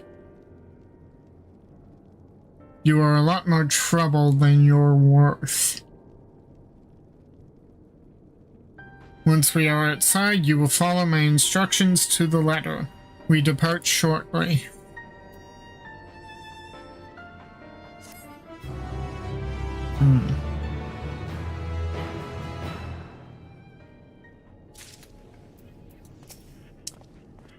Although this is hardly the solution we had in mind, it will have to suffice for the time being. Without our healing magics, there is little we can do for these people beyond offer words of encouragement, but this way we'll be able to offer them tangible assistance. Now we're in 83. Okay, so that was the last of the 82 quests. Okay,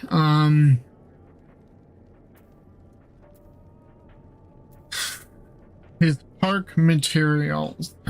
Euless finds himself in the somewhat bizarre position of leading ambassadors of an enemy contingent on a salvage mission.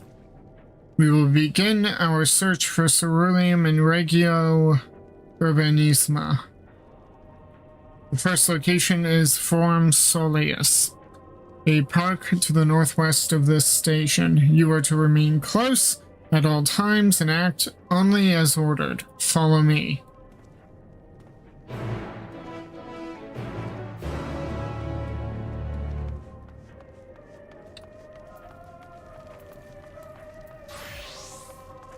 Since I'm almost 84, I think I'll go back to my Paladin. Probably should have stayed on Paladin throughout that to give it the XP. I am so worried about overleveling, but if I need to go back, there's only so much I can do. We are able to procure until we are able to procure more medicine.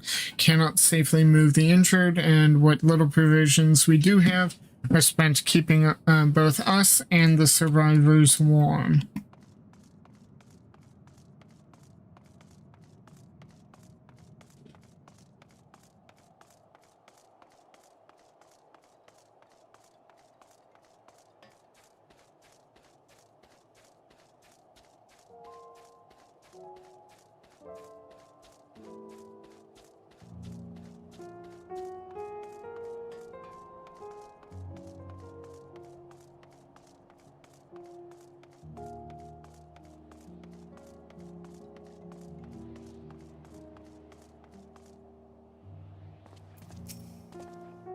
This is the place. To think this macabre graveyard for war machina was once a park.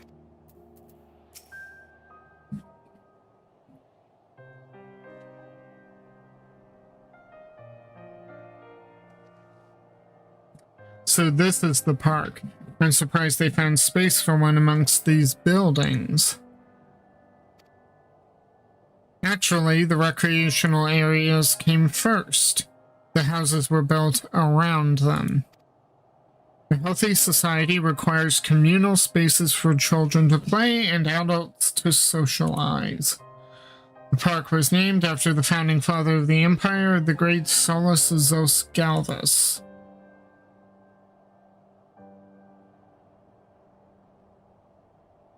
Did we come to extract ceruleum from the wrecked Magitech armor? No, we've already drained it dry. Same goes for the rest of the machina in the vicinity. But our ceruleum has been stolen. We must scour the city for every last drop. And while I don't expect to find anything here, I've decided to try one more time in case something has been overlooked. I see. Then with your permission, we will commence the search.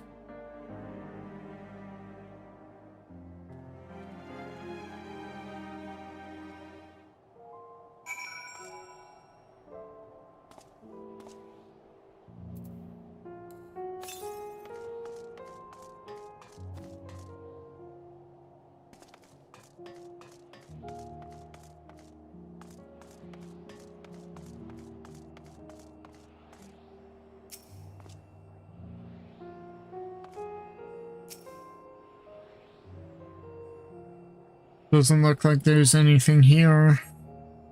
Though rather small by Garlemald standards, the structure is reminiscent of a merchant's stall. Perhaps it was built for children to play at shopkeeper. There is nothing inside resembling Magitech or any other devices that would be fueled by ceruleum. I had a feeling.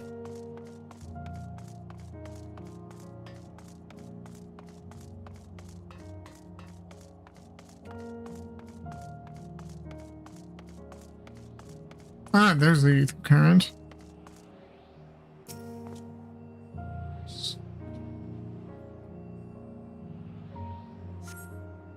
Several points of interest are marked on the map from Solius.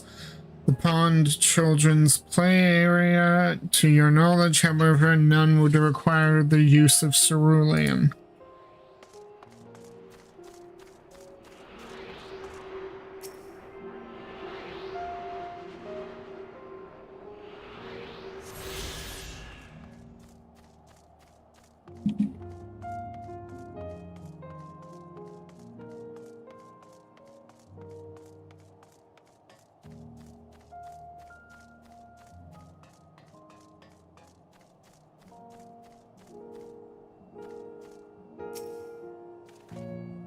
Don't know why I'm searching this. They already said they emptied these. A cursory inspection of the wrecked Magitech armor confirms that the fuel canisters have long since been drained of ceruleum, as Euless said.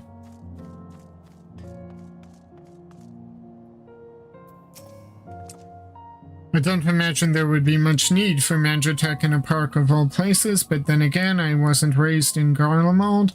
They may have uses for ceruleum that I've yet to consider.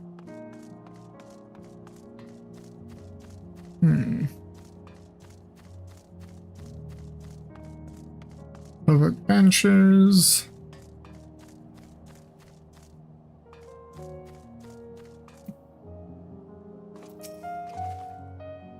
This, whatever it is, appears to have some sort of symbolic meaning relating to this park.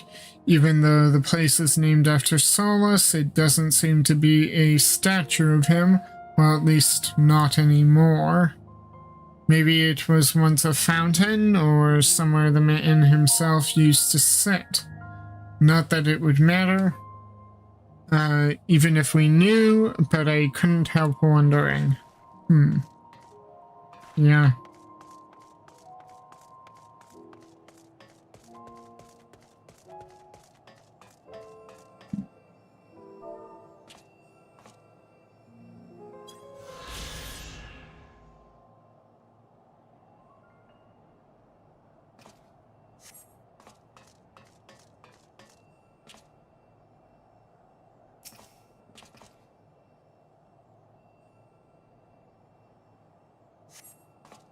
The contraption is built in the style of Imperial War Machina, armed with a battery of weapons and capable of transforming into different configurations, but on closer inspection, it appears to be no more than a children's slide.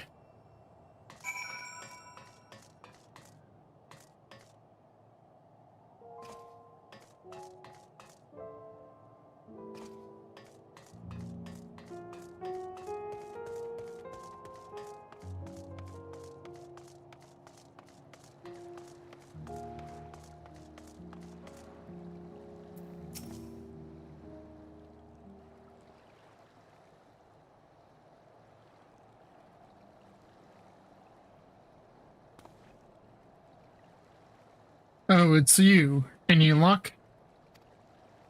None.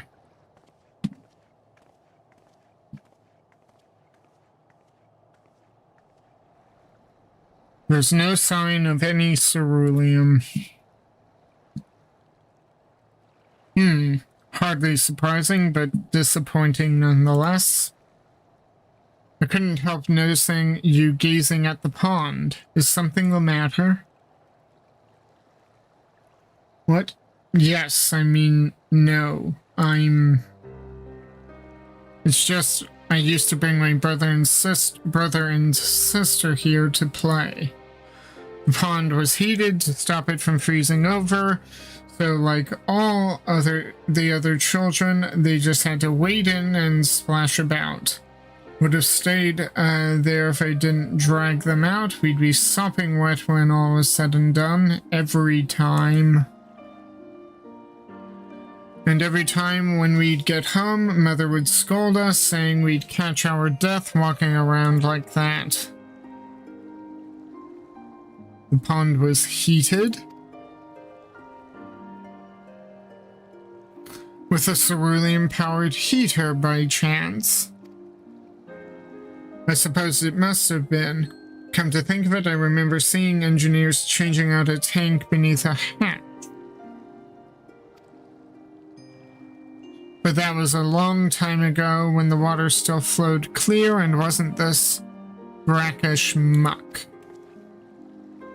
We can't see a thing, and I can't remember where the hatch might be. With the machinery most likely broken, the amount of filth in there is probably the only reason it hasn't frozen over. I'd wager it's still unbearably cold, though. Euless, what are your thoughts on magic? The average Garlean would jump out of their skin if they saw it, but the first has a few foreign Signifarian medici, so it doesn't scare me. Then I take it you won't mind if I employ a little now. Alphino, as you have a knack for finding dry wood, why don't you bring me some? Once that's done, a blast of Verfire should do the trick. Leave it to me. You're not planning to go in there, are you? Oh yeah. Of course I am. That tank isn't going to fetch itself. It's nothing so involved as extracting unprocessed cerulean from a frozen lake, like how the tappers do it. We're talking about a shallow pond in a park, and we have a way of warming ourselves up after. But that's insane. So, fancy a dip? A little friendly competition might make things interesting. The last thing we need is you catching a cold. Step aside while I drink the pond dry. That way we'll find it in no time. Oh!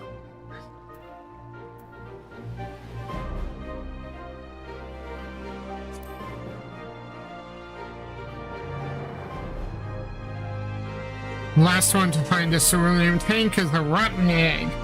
Though I dare say we'll both smell like rotten eggs when this is over.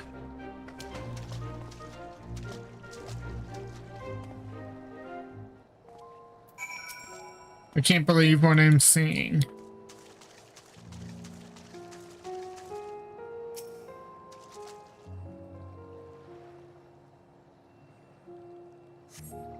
You delve into the murky water, but come up empty-handed. To add injury to insult, the icy wind on your damp clothing chills you to the bone. Oh no.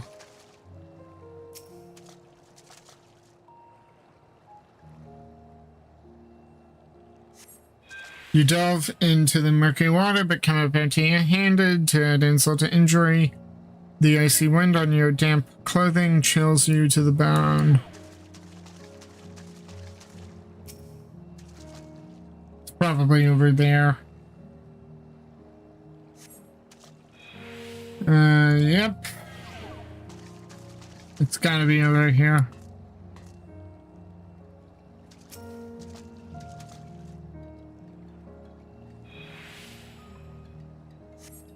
Beneath the water, your fingers catch onto what you think might be a handle.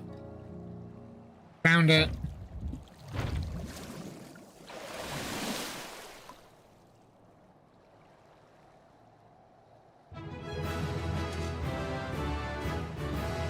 You open the hatch and retrieve a cerulean tank.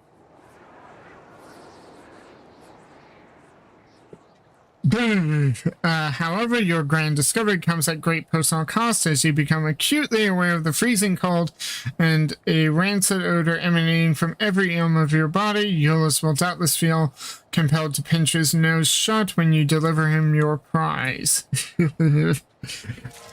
Oh boy. Ah, yes. You've found it? There must be another one around here somewhere.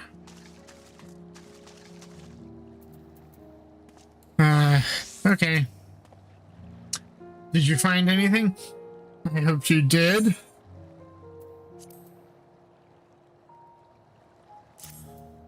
Okay, uncovering hidden treasure is an adventurous bread and butter, though one is not normally required to go elbow deep in ice-cold, stagnant pond water to retrieve it. Nevertheless, many would choose that over mowing down hordes of slavering beasts, or solving annoying puzzles.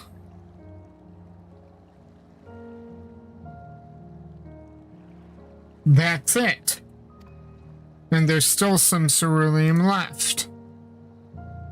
The fire's still not ready.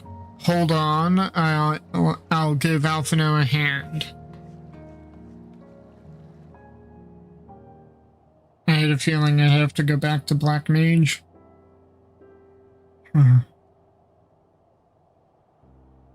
Call me an old Don, because by fire I am reborn, and my clothes are mostly dry now too. I appreciate your recovering the ceruleum, but I wish you had taken the time to discuss the plan with me beforehand. Despite the way you've been treated in Lord Quintus's eyes, you're still envoys deserving of protection.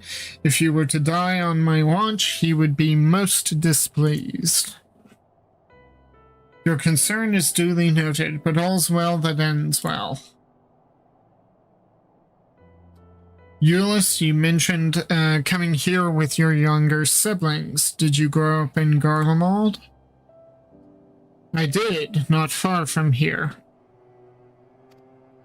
My father was an accomplished researcher in his youth, and for his contributions to the Empire awarded an estate.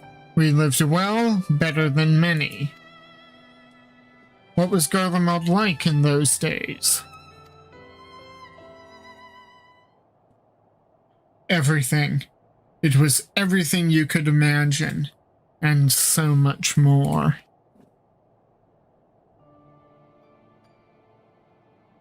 Even during the coldest winters, we always found warmth and comfort at home. Coming in from the snow, taking off your coat, and sitting down for a hot meal with family. Visiting friends and relatives, receiving that same welcome, knowing they had everything they needed.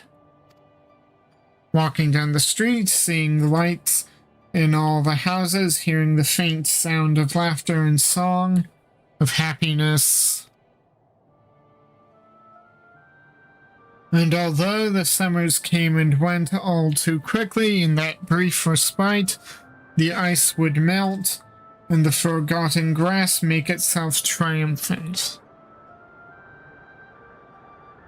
Itself a triumphant return. Gray clouds gave way to blue skies. Some mornings we'd climb to the tops of the tallest building we could find to watch the sunrise. Never again. Those rooftops are rubble, those friends dead, and those memories. But if I could reclaim even a fraction of what we once had, soon our chance will come. We need just hold on a little longer.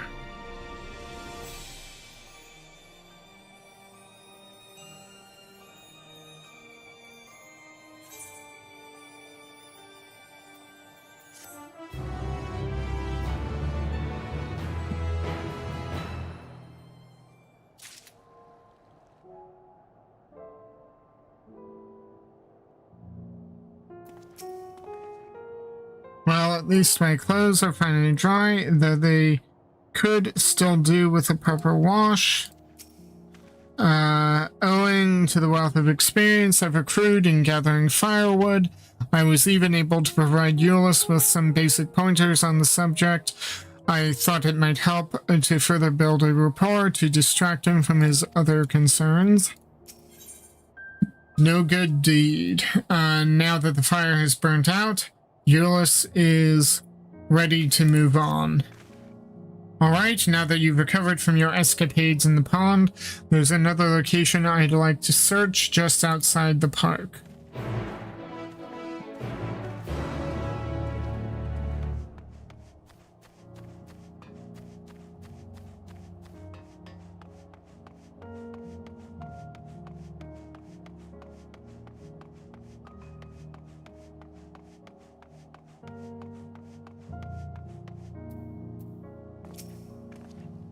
Everything was built on an enormous scale with thick, cleanly cut stone, much like Amarat.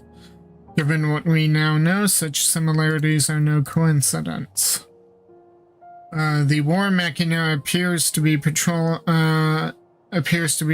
the area of its own volition. I wonder whether it's simply following its original orders or if it now serves the Telephori. As you can see, this place is littered with the remnants of various types of war machina. While my comrades and I have already recovered the tanks from the less damaged units, those that took a more severe beating are harder to scavenge. We decided to save those for another time, that being now. Rather than prize them apart piece by piece, it would be quicker to remove the outer casing. Using compact explosives, with luck, we'll gain access to the tanks without rupturing them.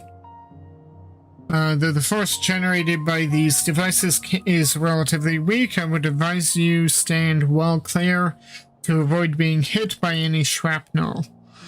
Before even bothering, though, you should check the Machina's cerulean gauge to see if there's any left. It should still provide an accurate reading, even when the unit itself is inactive.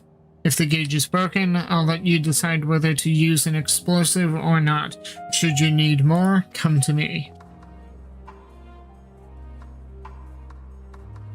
Understood. Let's get to work.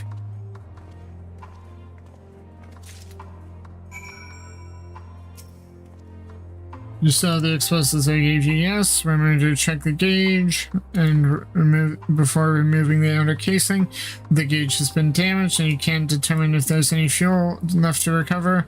Use your best judgment. According to the cerulean gauge, the unit's fuel tank is empty. If it's empty, move on.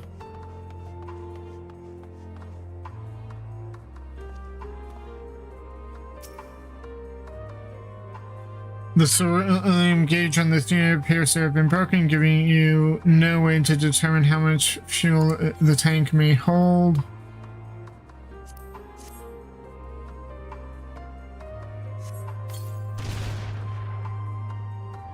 After successfully removing the outer casing and retrieving the cerulean tank, you find it to be completely empty. Damn. Of course it's empty.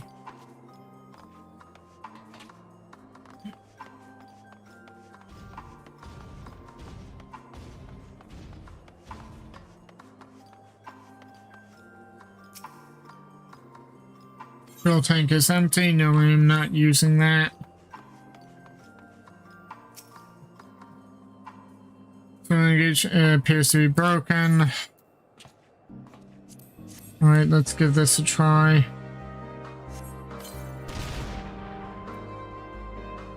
You retrieve the war mechani's cerulean tank to find it is still half full or half empty.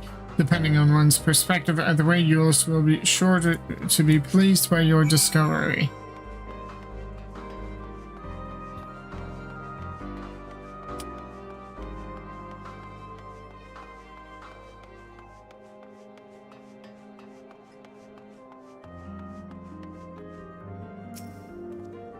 More explosives? Wait, is that what I think it is?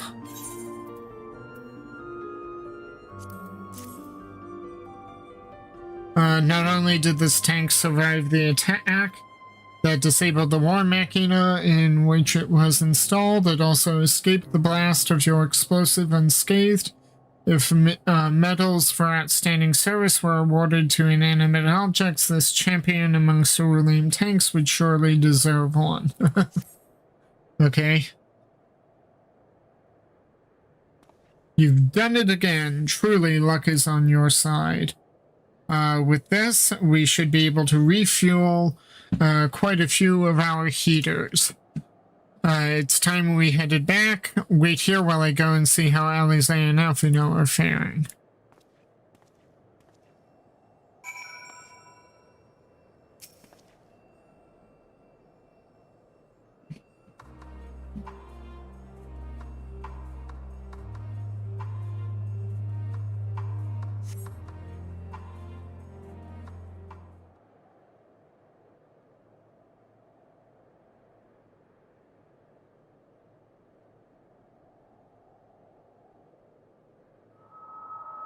finally escaped the watchful gaze of your keepers, have we? Ooh. Don't react. You'll only draw attention to yourself. Just carry on as you are and listen.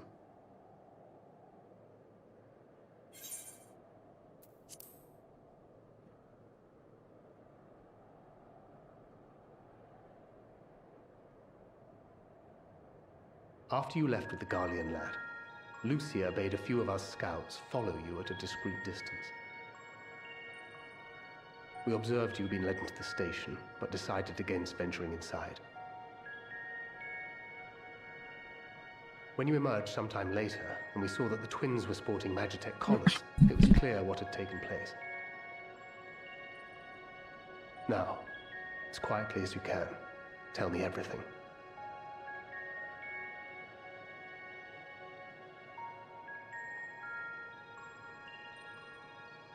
The Legatus himself, eh? Now there's a surprise.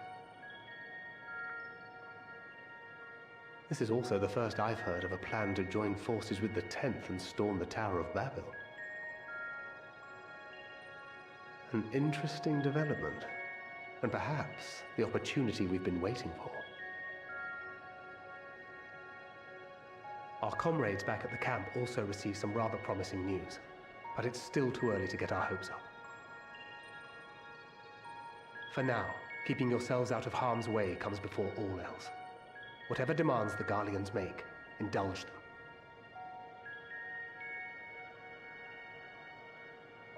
With luck, this will all be over soon. Until then.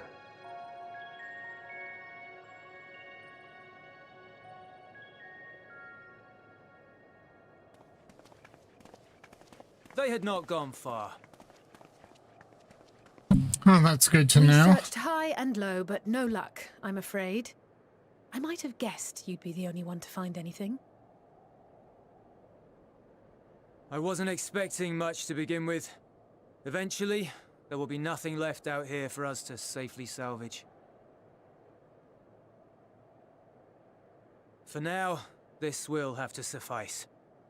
We should return to the station.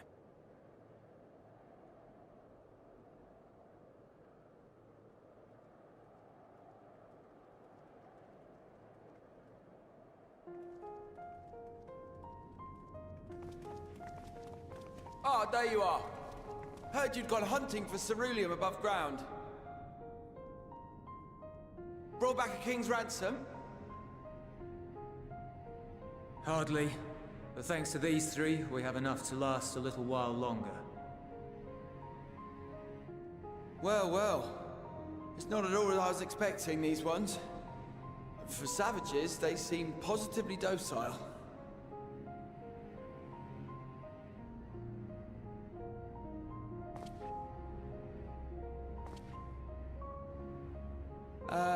It's a poor attempt at humor.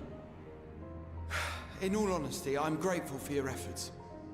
But even with another night of warmth, there are those among us who may not live to see the morrow.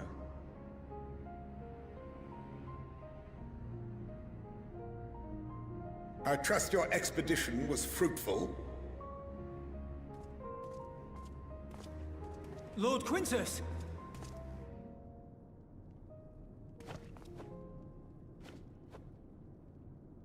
Use what you procured to refuel the armor.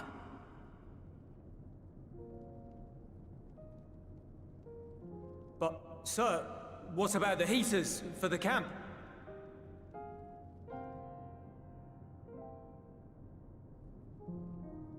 The time for action is upon us.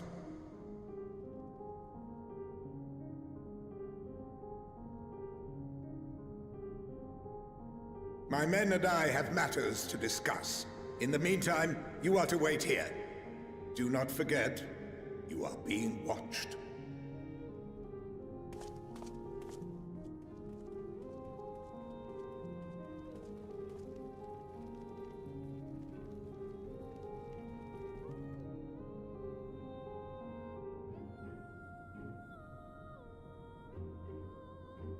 The time for action. What did he mean by that? I can only speculate. clearly something requiring their magitech, given what we just heard. Whether they plan to utilize it now, or after they join with the 10th, is another question.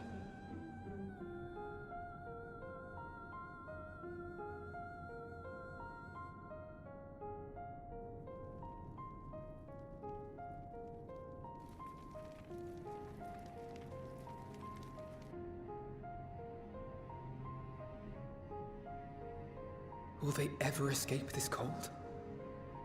Return to and reclaim the idyllic spaces of which Eula spoke?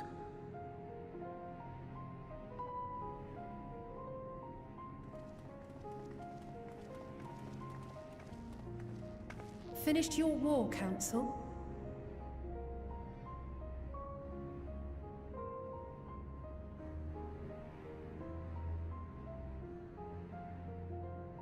Alphino and Alize are to stay here, as our prisoners.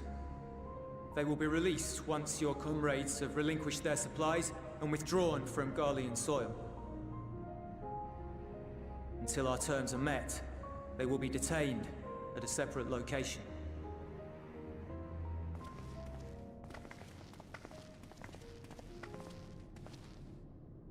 After everything we've said and done, this is how you treat us. Our allies have but limited supplies. They may stave off cold and starvation for a short while, but what then?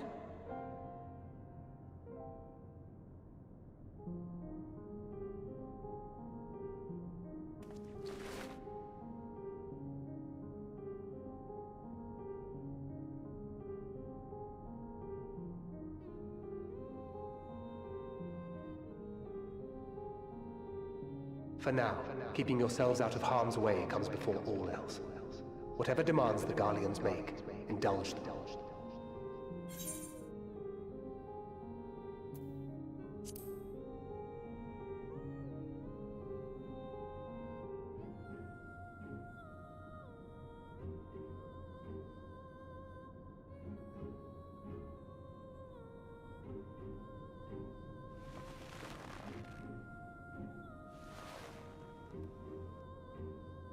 Get them out of here.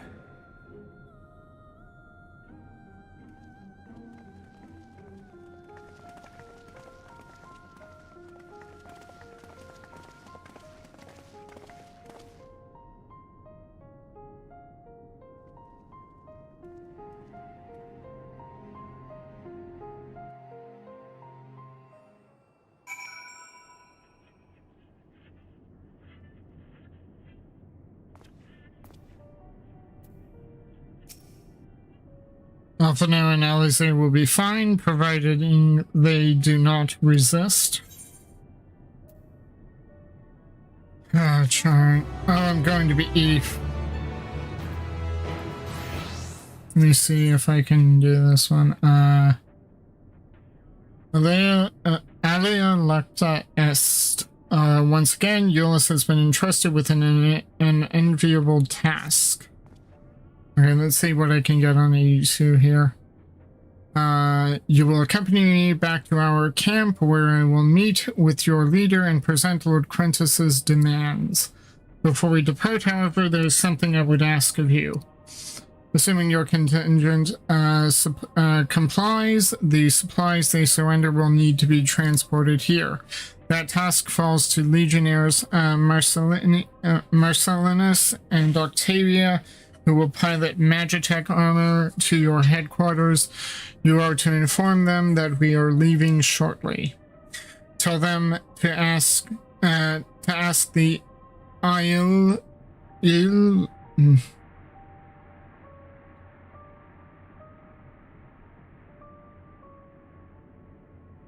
the eel.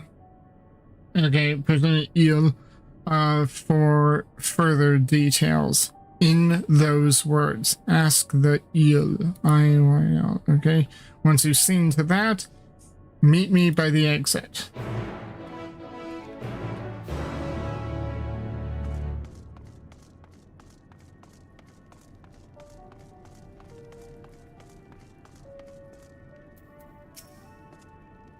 You again? Ask the eel, he says.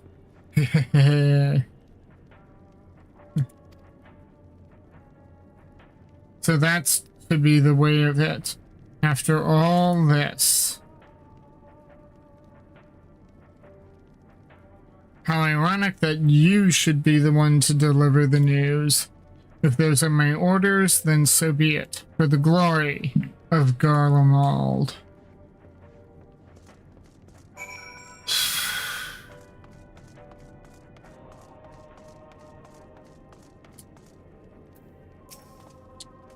What do you want with me? Ask the eel. But Lord Quintus has reached a decision. I knew he would understand, that we would recognize the savage is a ruthless, merciless creature, and to defeat him, we must be uncompromising. I am ready. In the name of Emperor Varus, for the glory of Garlemald, I will fulfill my duty. And yet, I'm sensing a lot of hesitation.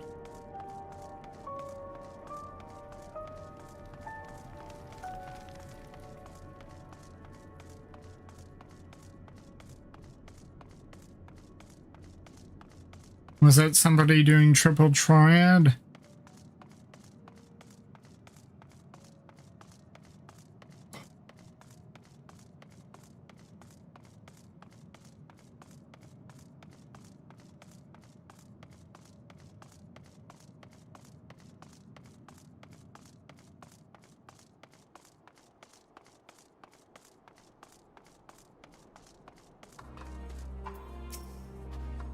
Have you done as instructed? The duties involve more than transportation of supplies, don't they? What do you mean by ask the eel? Duty is rarely a simple thing. We have been given additional orders, though whether we will be required to follow them depends entirely on your contingent. You and I are in this together now. Like it or not, we have to cooperate. There is one other matter, a place I'd like to visit on the way to your camp. It is a short walk from here. Follow me.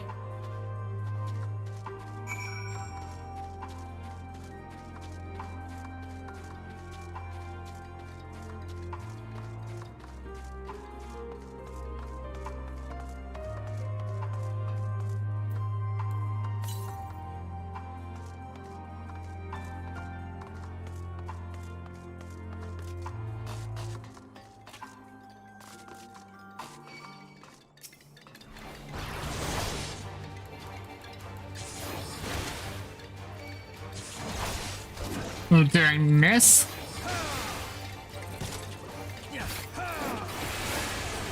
I can't believe I actually missed.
Okay. See if I can avoid more of those.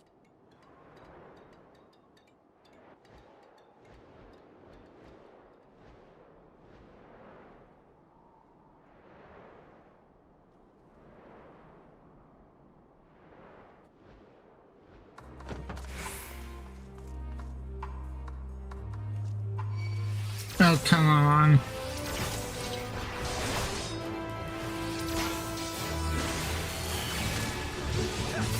Of course it missed.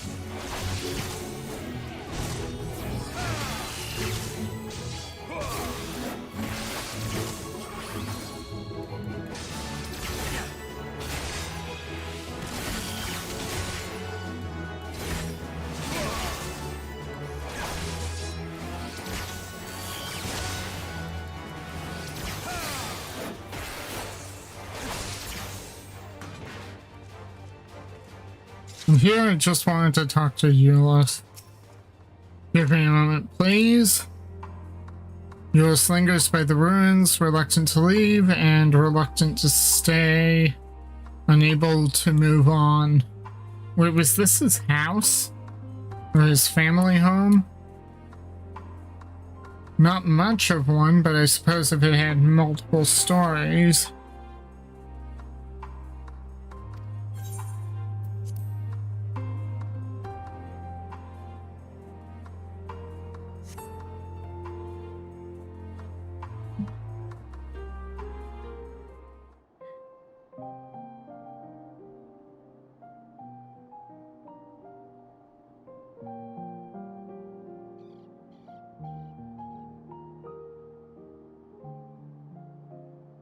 This is my home.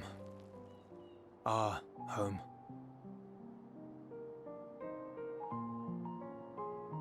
At least it was until that night. I was with Lord Quintus when the capital fell, and thus spared. My family, who did not own a radio, were less fortunate. When dawn came, I made my way here. My parents, my little brother and sister, they were still inside. But they weren't themselves, and they tried to. And I had to.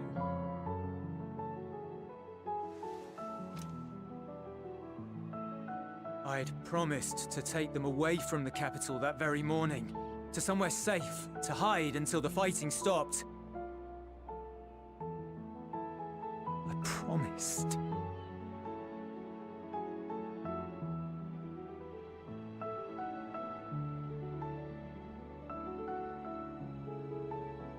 The Garlean flag bears a chain, the bonds between our countrymen. A red link at its center, the blood of the fallen. Our loved ones who lived and died for Garlemald.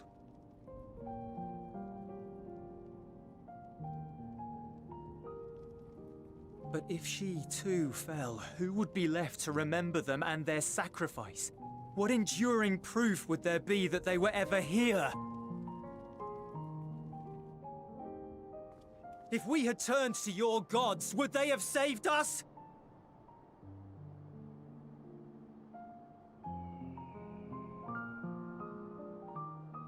I'm sorry, forget I spoke. We should go.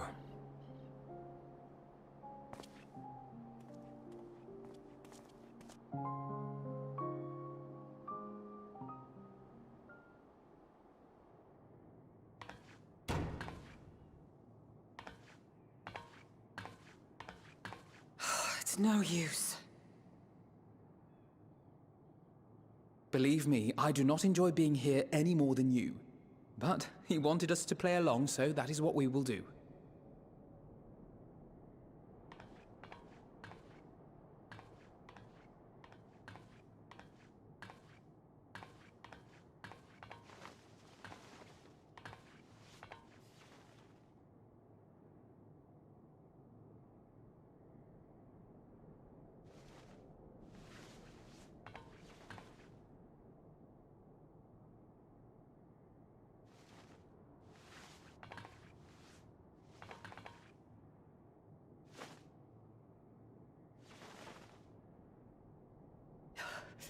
So cold.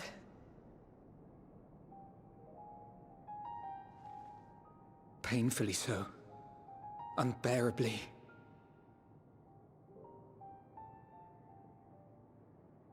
I've been thinking about what Quintus said. About why no one would accept Garlean rule. Irreconcilable differences. When coexistence isn't an option, only conquest remains. Varys at Gimlet said much the same. Only by uniting the world beneath a single standard would we rid ourselves of the Ascians. United as one people, one race cleansed of imperfections. A cold and unforgiving vision. And when we fail to live up to their standards, what place is there for us in their world? But the truly sad, truly frustrating thing is how damnably similar it all is to the lofty ideals of Father and the Forum.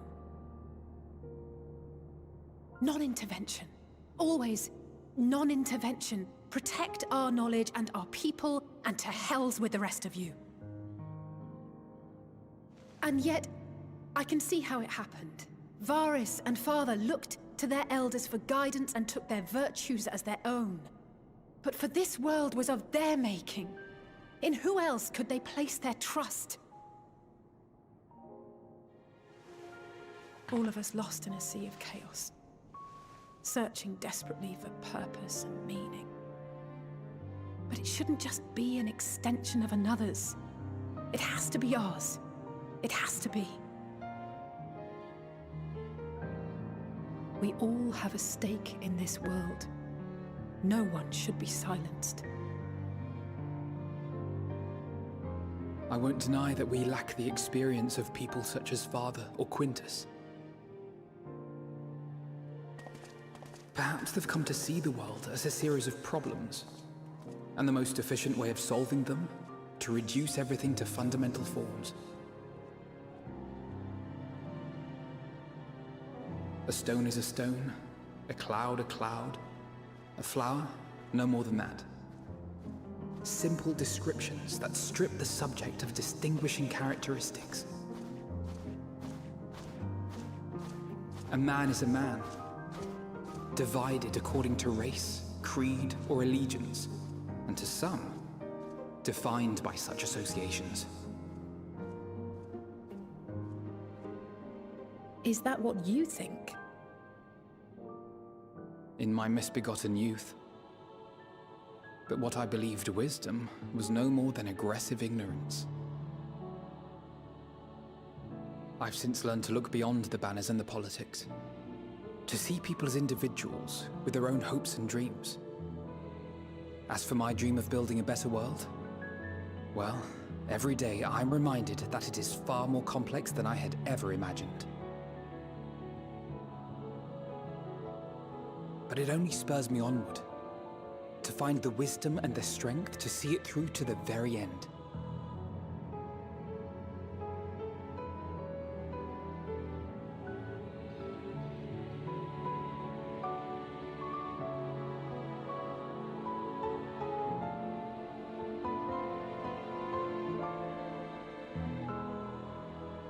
All of our supplies and an immediate withdrawal.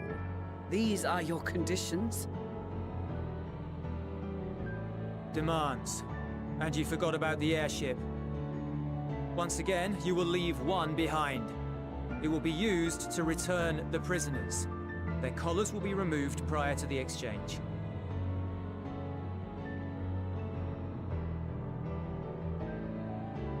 So in the end, not even Father's expertly worded rhetoric could deter you from your chosen course. Huh? Not that I thought for a moment that it would. I've no love for violence, of course, but ours is a cause worth fighting for. I just wish he'd realize it too. Sometimes the only way to protect the ones you love is to take a stand, to refuse to suffer in silence. I want you to know I share your conviction. Whether it be on the battlefield or in the debating chamber, I won't back down. I guess what I'm saying is...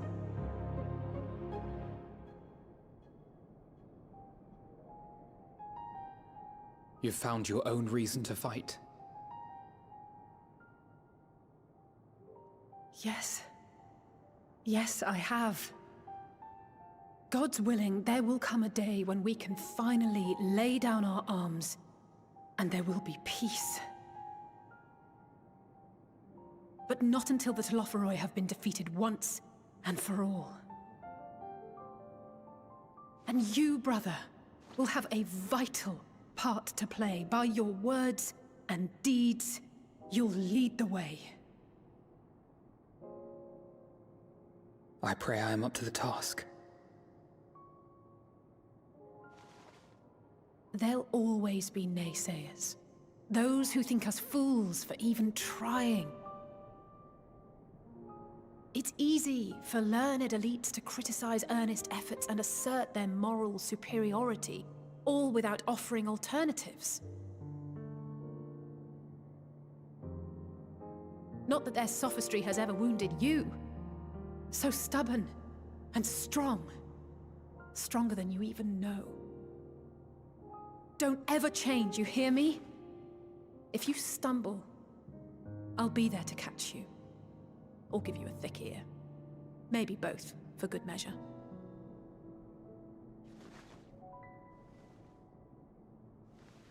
Thank you, Alice.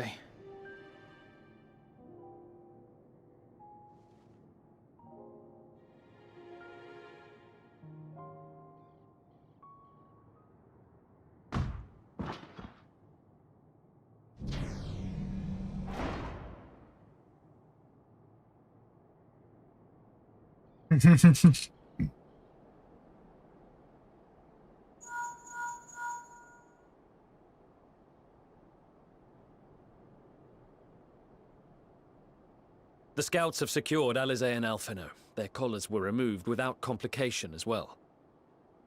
They report no casualties, not for their party nor the guards, who will wake from their premature slumber in due course.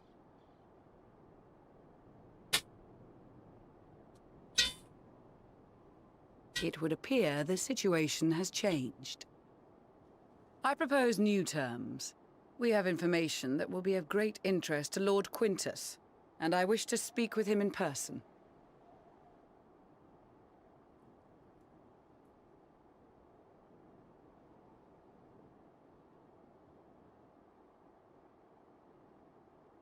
No. In the event you rejected our first proposal, we came prepared with a second.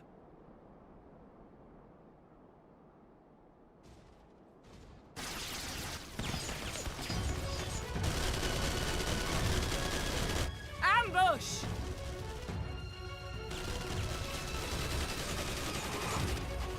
More are coming! Make ready! We, the loyal soldiers of the First Legion, proud servants of Garlemald, of the fallen Emperor Varys, shall safeguard these lands from the barbarian hordes until our countrymen return!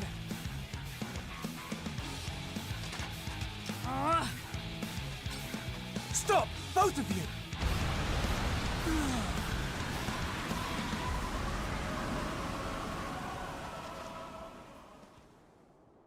Ooh, that was a powerful arrow. This child may be the worst emissary I've ever seen.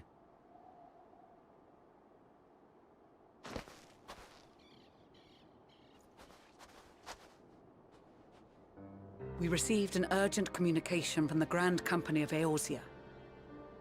Envoys from the Imperial Army, led by members of the 10th Legion, came to Alamigo and requested an audience.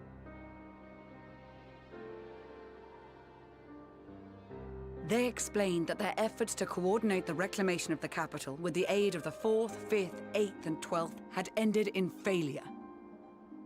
Communication between most legions has broken down entirely. Most of the 10th's conscripts have deserted, leaving their forces severely depleted.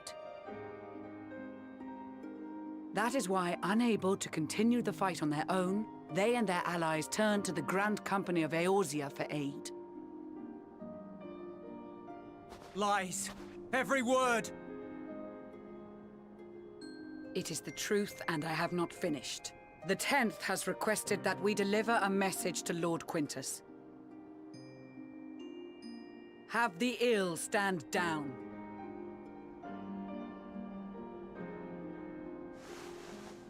You have been listening, my lord? What are your orders?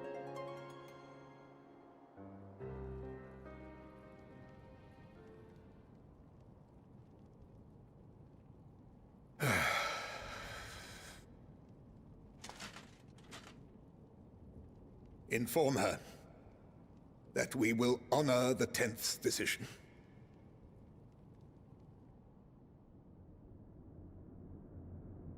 Bereft of hope, and now dignity.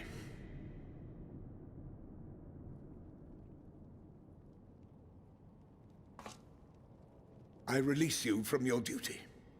All of you.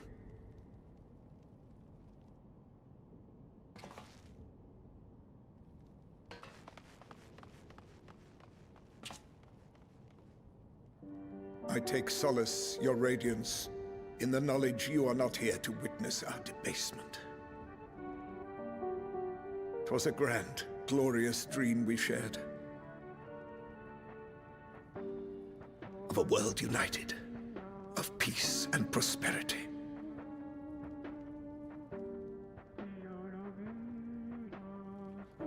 We are ghosts, you and I, memories of days gone by.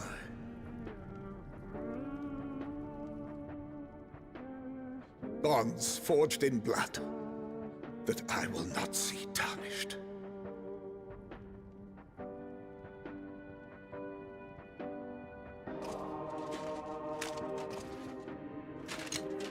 Oh no.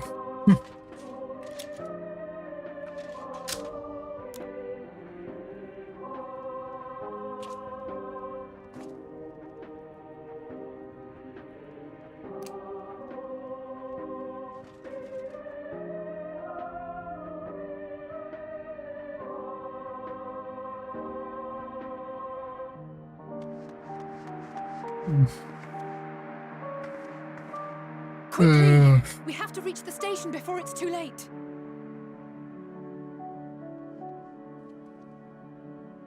If there is still a chance that Quintus will agree to a truce, we must take it. I just hope we get there before he and his men do something rash.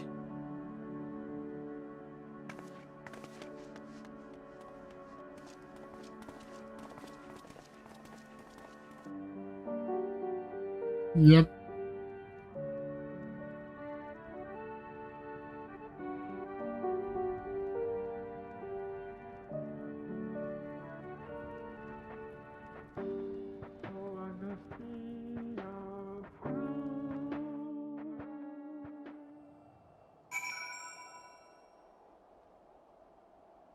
The radio, yeah.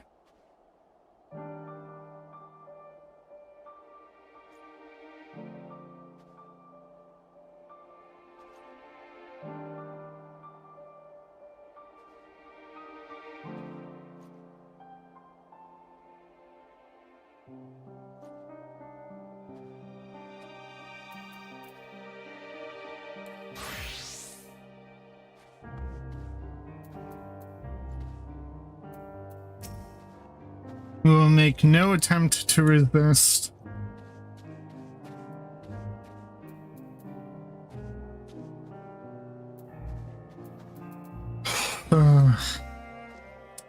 Much and more has occurred since last we met. As for determining what comes next, we must speak with Lord Quintus.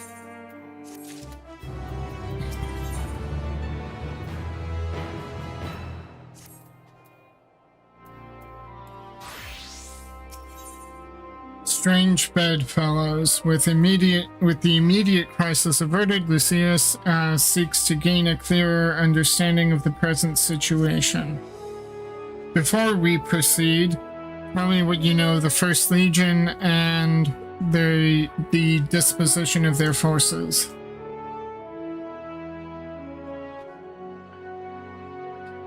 They were preparing for war while the refugees in their care were left to go hungry. A reckless, short-sighted plan that risks the welfare of the people they are sworn to protect.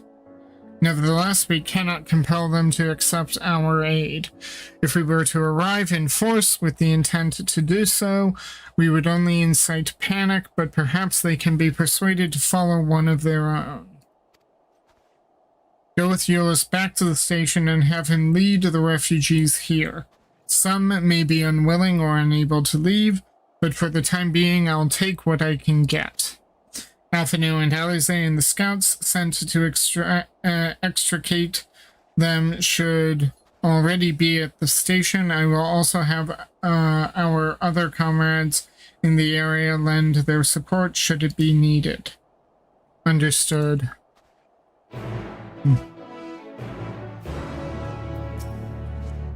I will have food and bedding prepared for the refugees. Getting them here safely, however, is my immediate concern. Everyone else is here. Thank goodness the 10th Legion decided to sue for peace when they did. We have been spared more senseless bloodshed, which is the last thing anyone, including the First, needs. From their perspective, though, the promise of reinforcements was their last hope, and now they have no choice but to capitulate to the invaders. But we will prove to them that all is not lost, and we yet stand a chance of casting out the Telophori. Even with their empire in ruins, the Garlands have not lost the will to fight. That strength shall serve them in the days to come. Yet, there is yet life in this cold soil. It was a grave error not to post sentries farther from the camp. Had we seen the Garleans sooner, we could have slain them before the truce was called. They engaged us of their own free will and deserve to die warriors' deaths. Even so, I have not forgotten why we are here. I will stay my hand for now. When the Imperials charged upon us, we were able to avoid any serious injuries on either side. In truth, most of the Guardians were in no condition to fight. Sunken eyes, hollow cheeks. It must have been a long time since they had a decent meal. I am sure they will be much more amenable to conversation with food in their bellies. I've just returned from guarding the airships, and now I've got to keep an eye on the captured Imperials. Maybe a bit of chit-chat will help lighten the mood. So Lisa's on guard duty, okay? And we have blue crests. We have blue crests.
Might as well get the ether current quest out of the way.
perhaps over here for the last one. Oh no, over here. Actually, I ran right past it.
Okay, and that opens a yellow quest line. I may finish that later. I really just wanted the ether current. Sorry for that little diversion.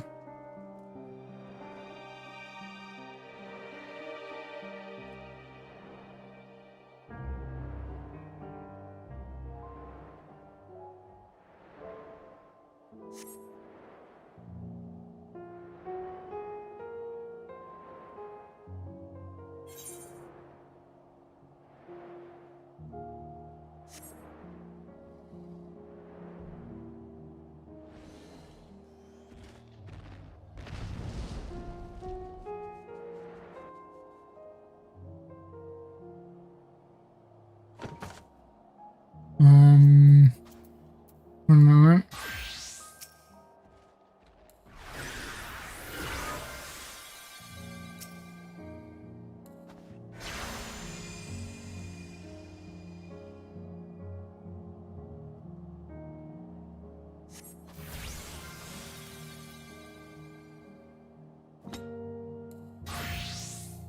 Whether or not they res is up to them.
go somewhere over here or over here, more like.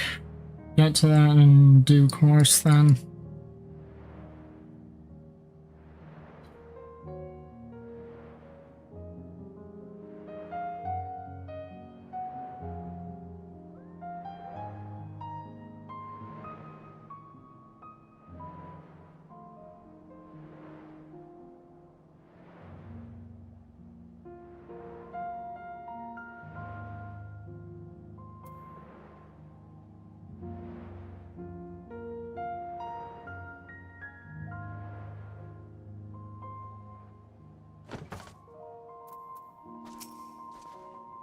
What are you doing back here? Where are Euless and the others? Oh, I didn't expect you to arrive so soon. There's been a development. Perhaps you'd best see for yourself. To take comfort to see thee, none the worse for thy ordeals.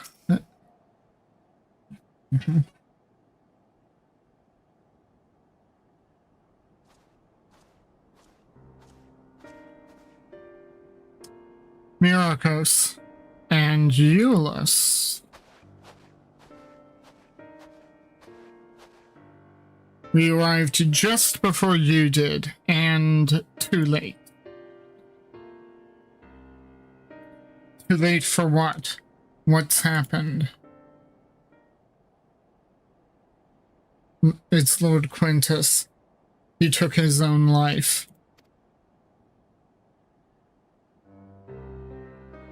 After the news about the 10th, he relieved us of our duties, then he was alone. Then when he was alone, he... No, he wouldn't. Oh, but he did.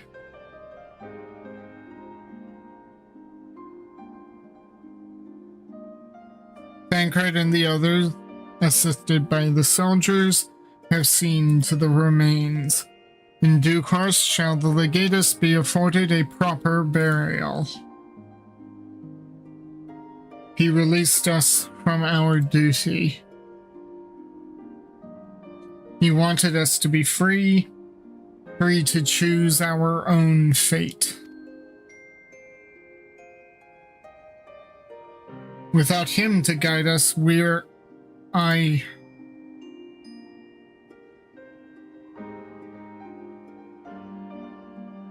have just this moment spoken with Lucia. We are ready to commence the transfer of the refugees here to Camp Broken Glass, should they be willing to accept our aid. Some would rather die. But most of us just want to live. Songs and standards be damned. We just want to live.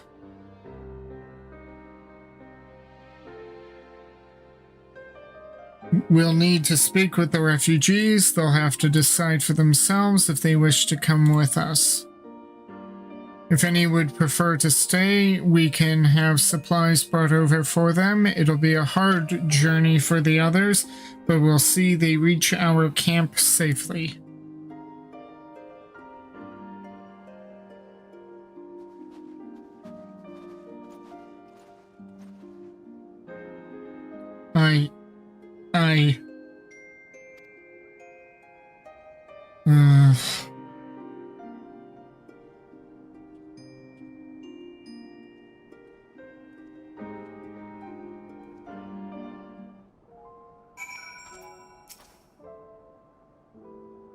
After what's happened to his family, the first was all Euless had left. Now even that's been taken away from him. He's not alone in that either.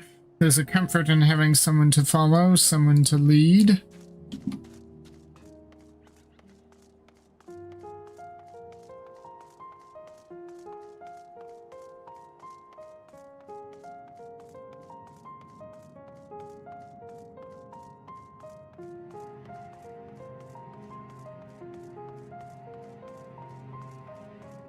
And Chuchuta is here.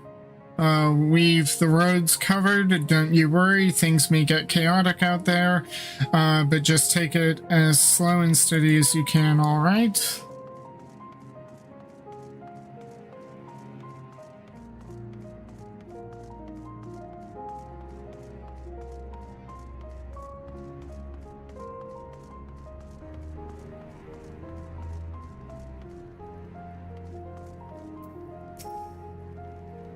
Quintus was our rock in the storm, and now we are without a leader, without direction. Nevertheless, we must live on, even if that means consorting with our former enemies. Well, what do you want? I know not how to offer encouragement or solace to these poor souls, but if it's safe passage to our camp they need, I'll gladly oblige.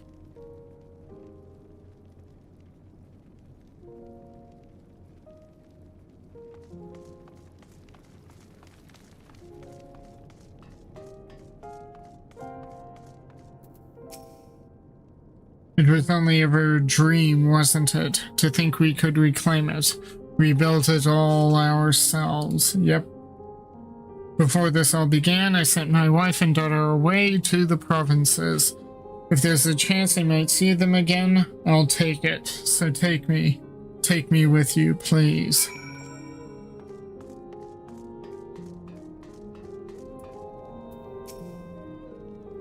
Well, I got the Aetherites sorted in the end. All it took was a few adjustments and now it works as well as it ever did. From what I can tell, the one in Laterum is also functioning as normal. That's where you lot are staying, isn't it? Now that most of us are packing up and leaving this place, I reckon there will be more use for me and my skills over at your camp. Ah, so this is working again.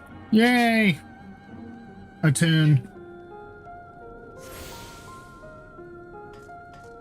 Graha is over here. Try as we might, any words of comfort we may offer are like to fall on deaf ears. We are but strangers from foreign lands, perhaps in their eyes, the very cause of their suffering to begin with. Nevertheless, we mustn't give up. Where is Octavia?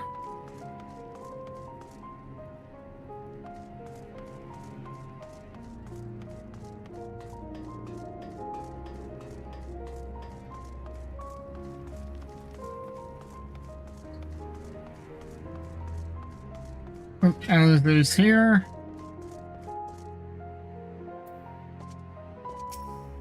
Everything's going to be alright now.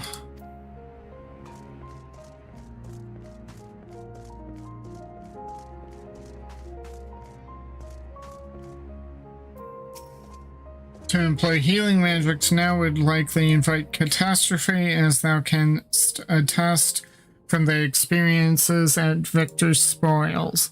Indeed, the Guardians view our ability to manipulate ether with the same suspicion that many Eorzeans do Magitech. Ah, it's you, the one who treated me with such kindness. I heard from the others that you're not from around here. I thought you were one of us. Not that it makes much difference now. Purebloods, migrants, savages. After a while, the words start to lose meaning until all you're left with is anger and fear and hate, and I'm too tired. If you and yours have come to offer aid, I'd be glad to accept.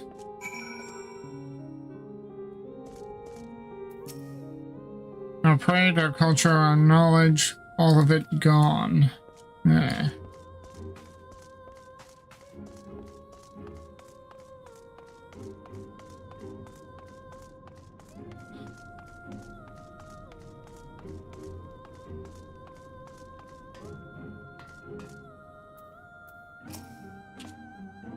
Best not to dwell on it, not when there's work to be done.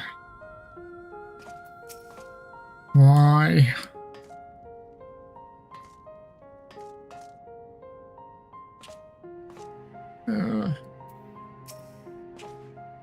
We have much to discuss.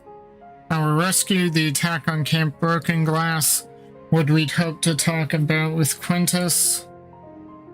But all of that can wait. More urgent matters demand our attention.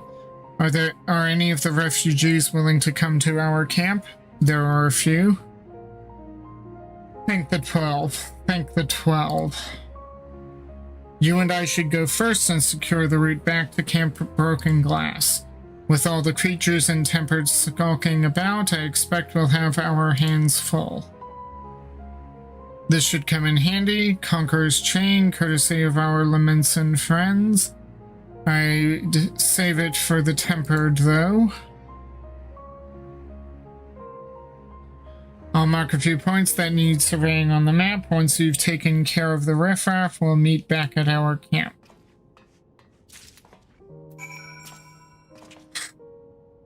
I'll stay with the refugees and do what I can to protect them. While I have no doubt you and Thancred will do a fine job clearing a path, we must be ever vigilant for threats that may have slipped the net.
and back. Sorry about that hiatus. Suddenly going quiet. I suddenly need to do a pit stop of sorts. So we're designate now to continue with Strange Bedfellows. And so we have another blue quest.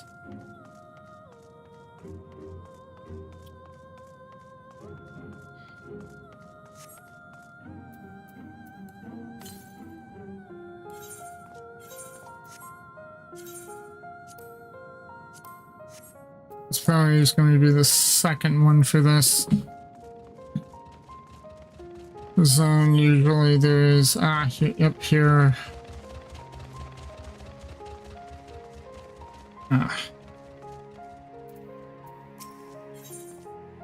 Children are our future.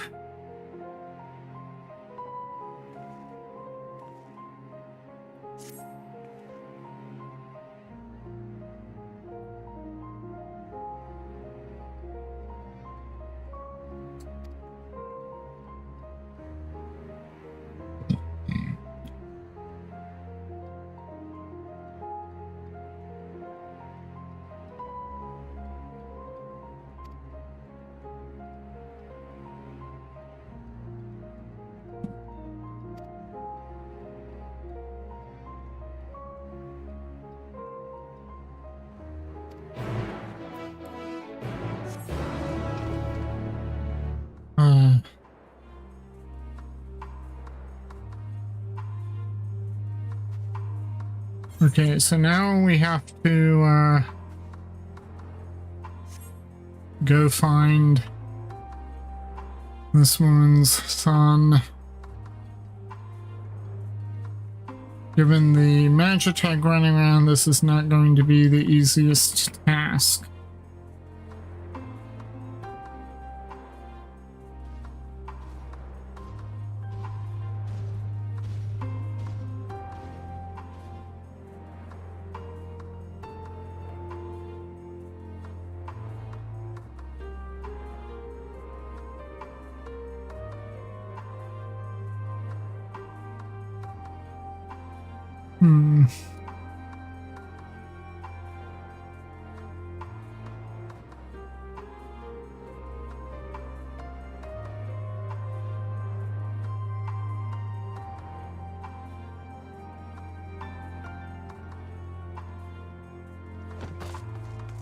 Overtuned specimen.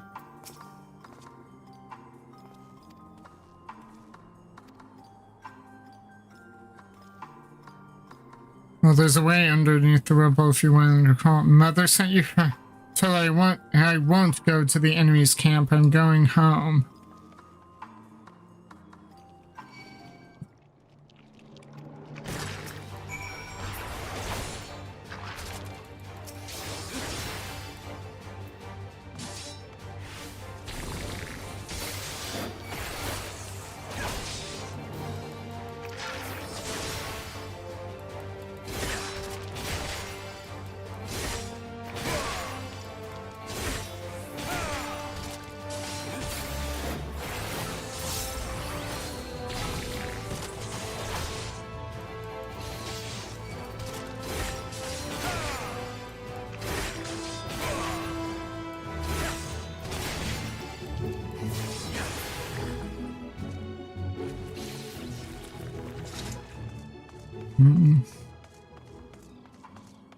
This is going to be another one of those follow the kid.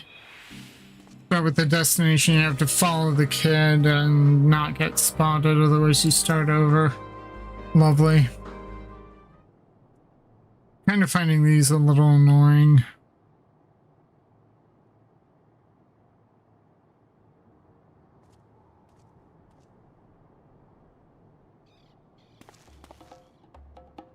Stop following me, oh boy. But your mother's words sick about you. Once again, the boy with blue hair has taken flight and will likely be looking over his shoulder for signs of trouble from now on. With a weary sigh, you resume the hunt. Follow the boy from a safe distance. The objective will end in failure if you are noticed or if you fall too far behind.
You spotted me there.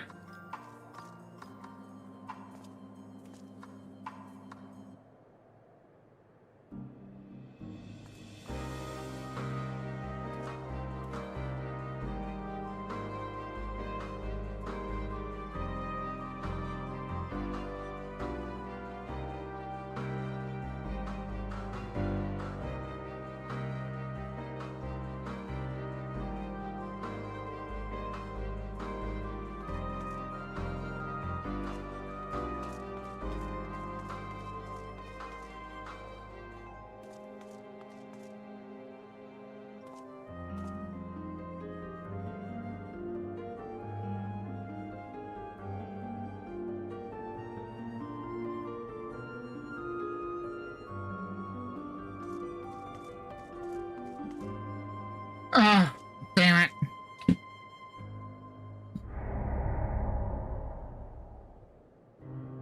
Okay, so here, but then get here and then run over there. Okay. All the way back.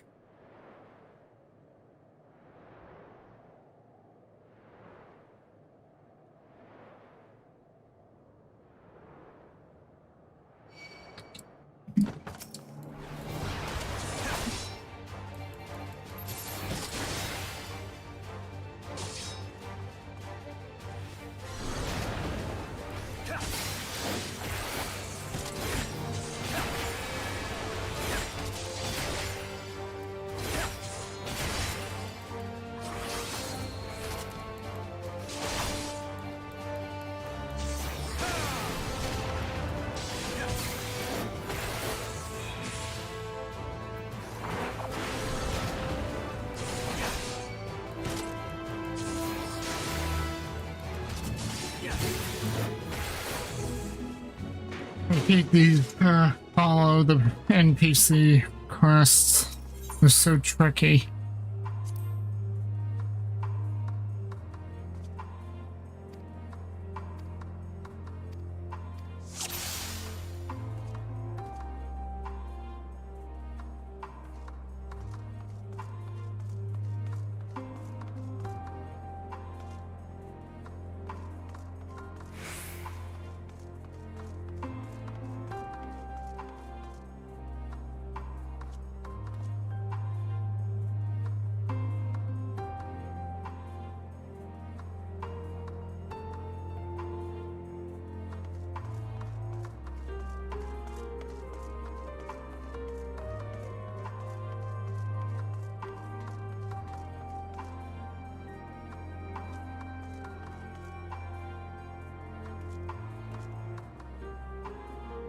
He's also really tricky about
Okay, hide here.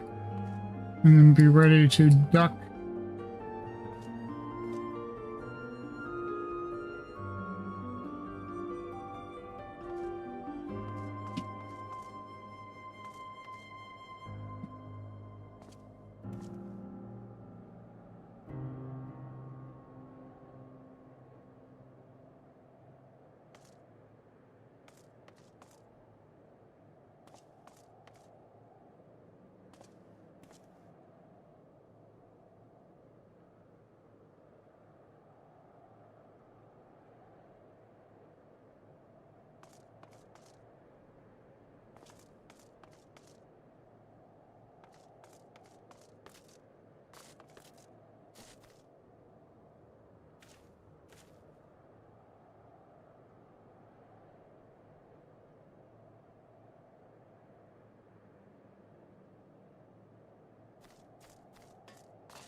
Oh, not again.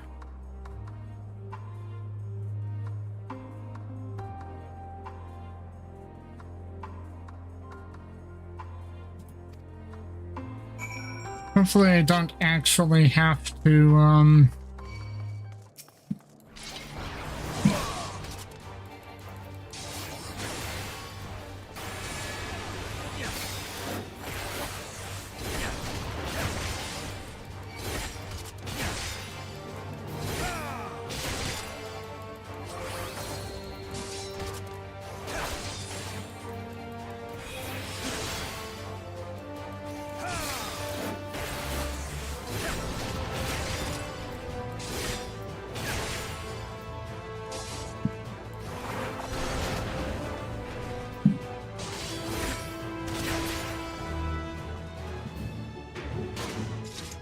And of course he gets in trouble with War Machina, because why should life ever be so easy?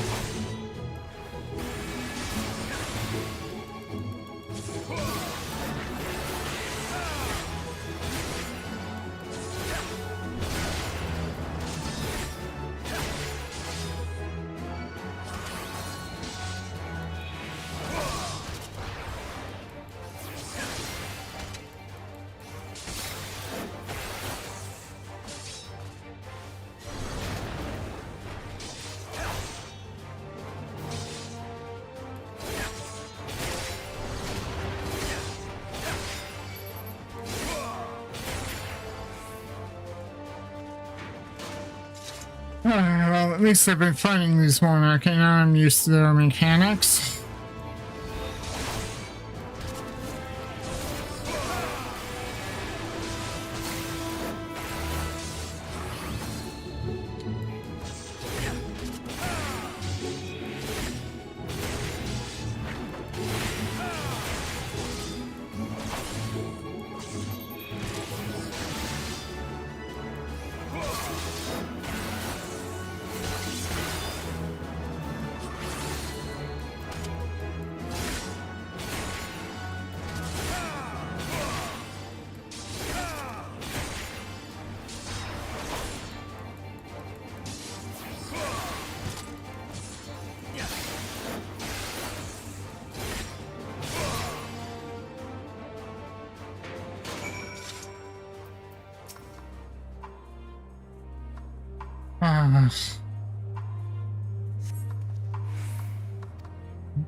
Why do you care so much? We're enemies, remember? Why are you trying to help me?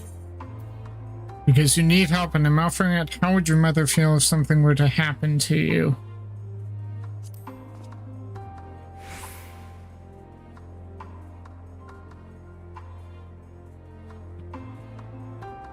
I don't care what you say, we don't need your help.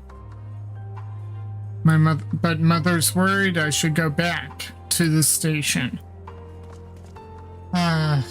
Well, at least I attuned to Tertium, so I'm not running all the way back there.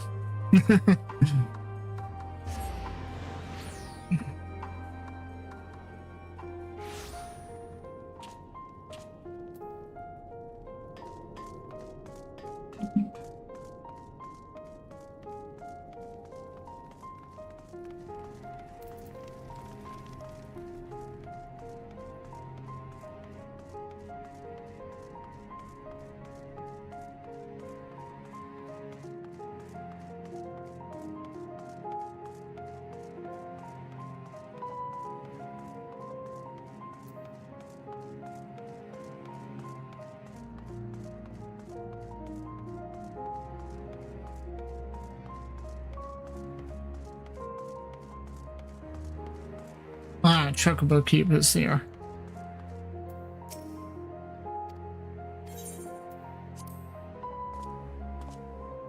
And an Ishgardian one at that. Nice.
Alright, Kakabuki moved up here. Leave these fiends to my brothers and I. We will raise them to the ground with our most devastating magics. Nice. Okay. And it's 5 o'clock. I gotta think about doing dinner. But first, let's get this strange bedfellows out of the way.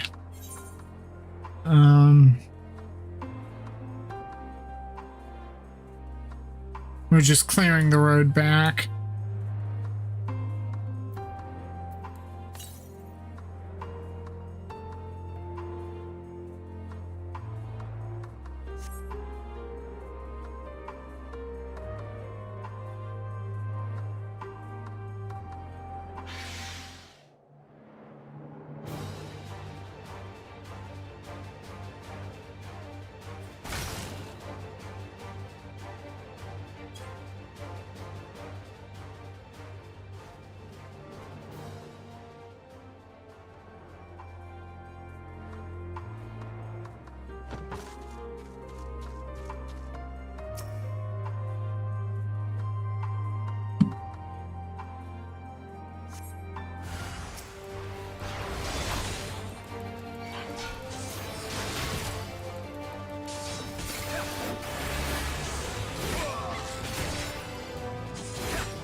Okay. Oh, right. The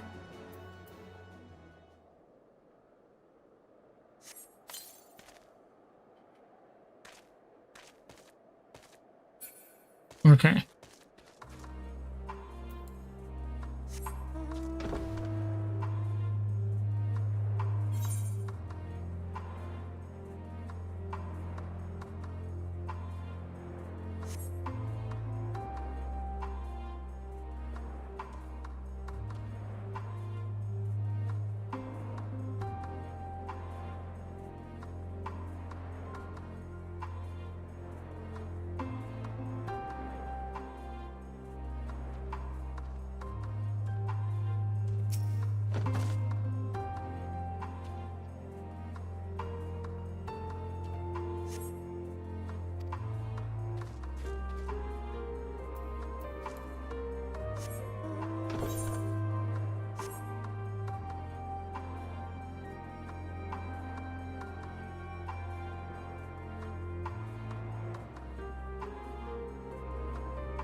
Purple smoke usually means, yep.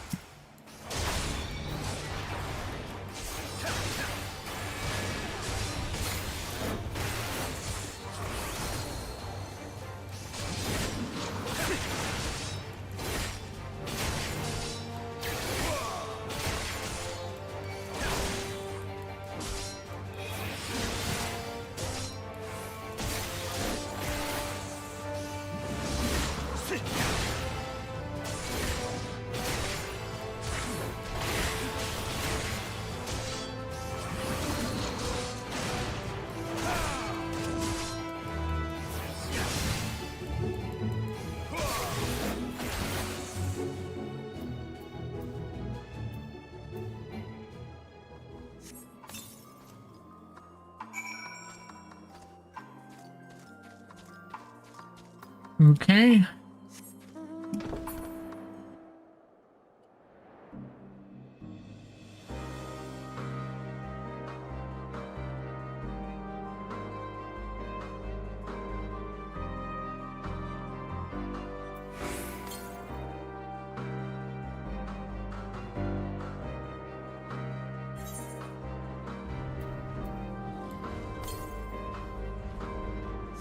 Well, it must be. Oh no, was there another one all the way over here that I missed? Well, I may have to do that later. Let's get through this quest then. Ah, there you are. As expected, I ran into a few beasts who went down without much of a fight.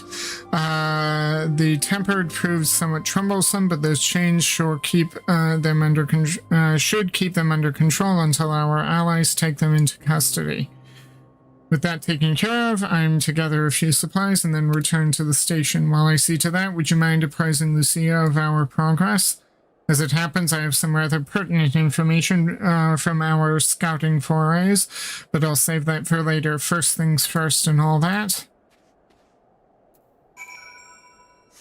And here's the turn-in, which I have to go back to my level 83 character. In level 83 job, not character. So I think with this, because I'm going to call it quits here. And so if you liked what you saw at any point, please like, share, and subscribe on YouTube. Give me a follow on Twitch. Hit the notification bells. It's a small thing for you, but it really helps the channels out. And I really do appreciate it. Thank you, thank you, thank you. And with that, the next part will be continuing the MSQ. And I shall see you anon, friends.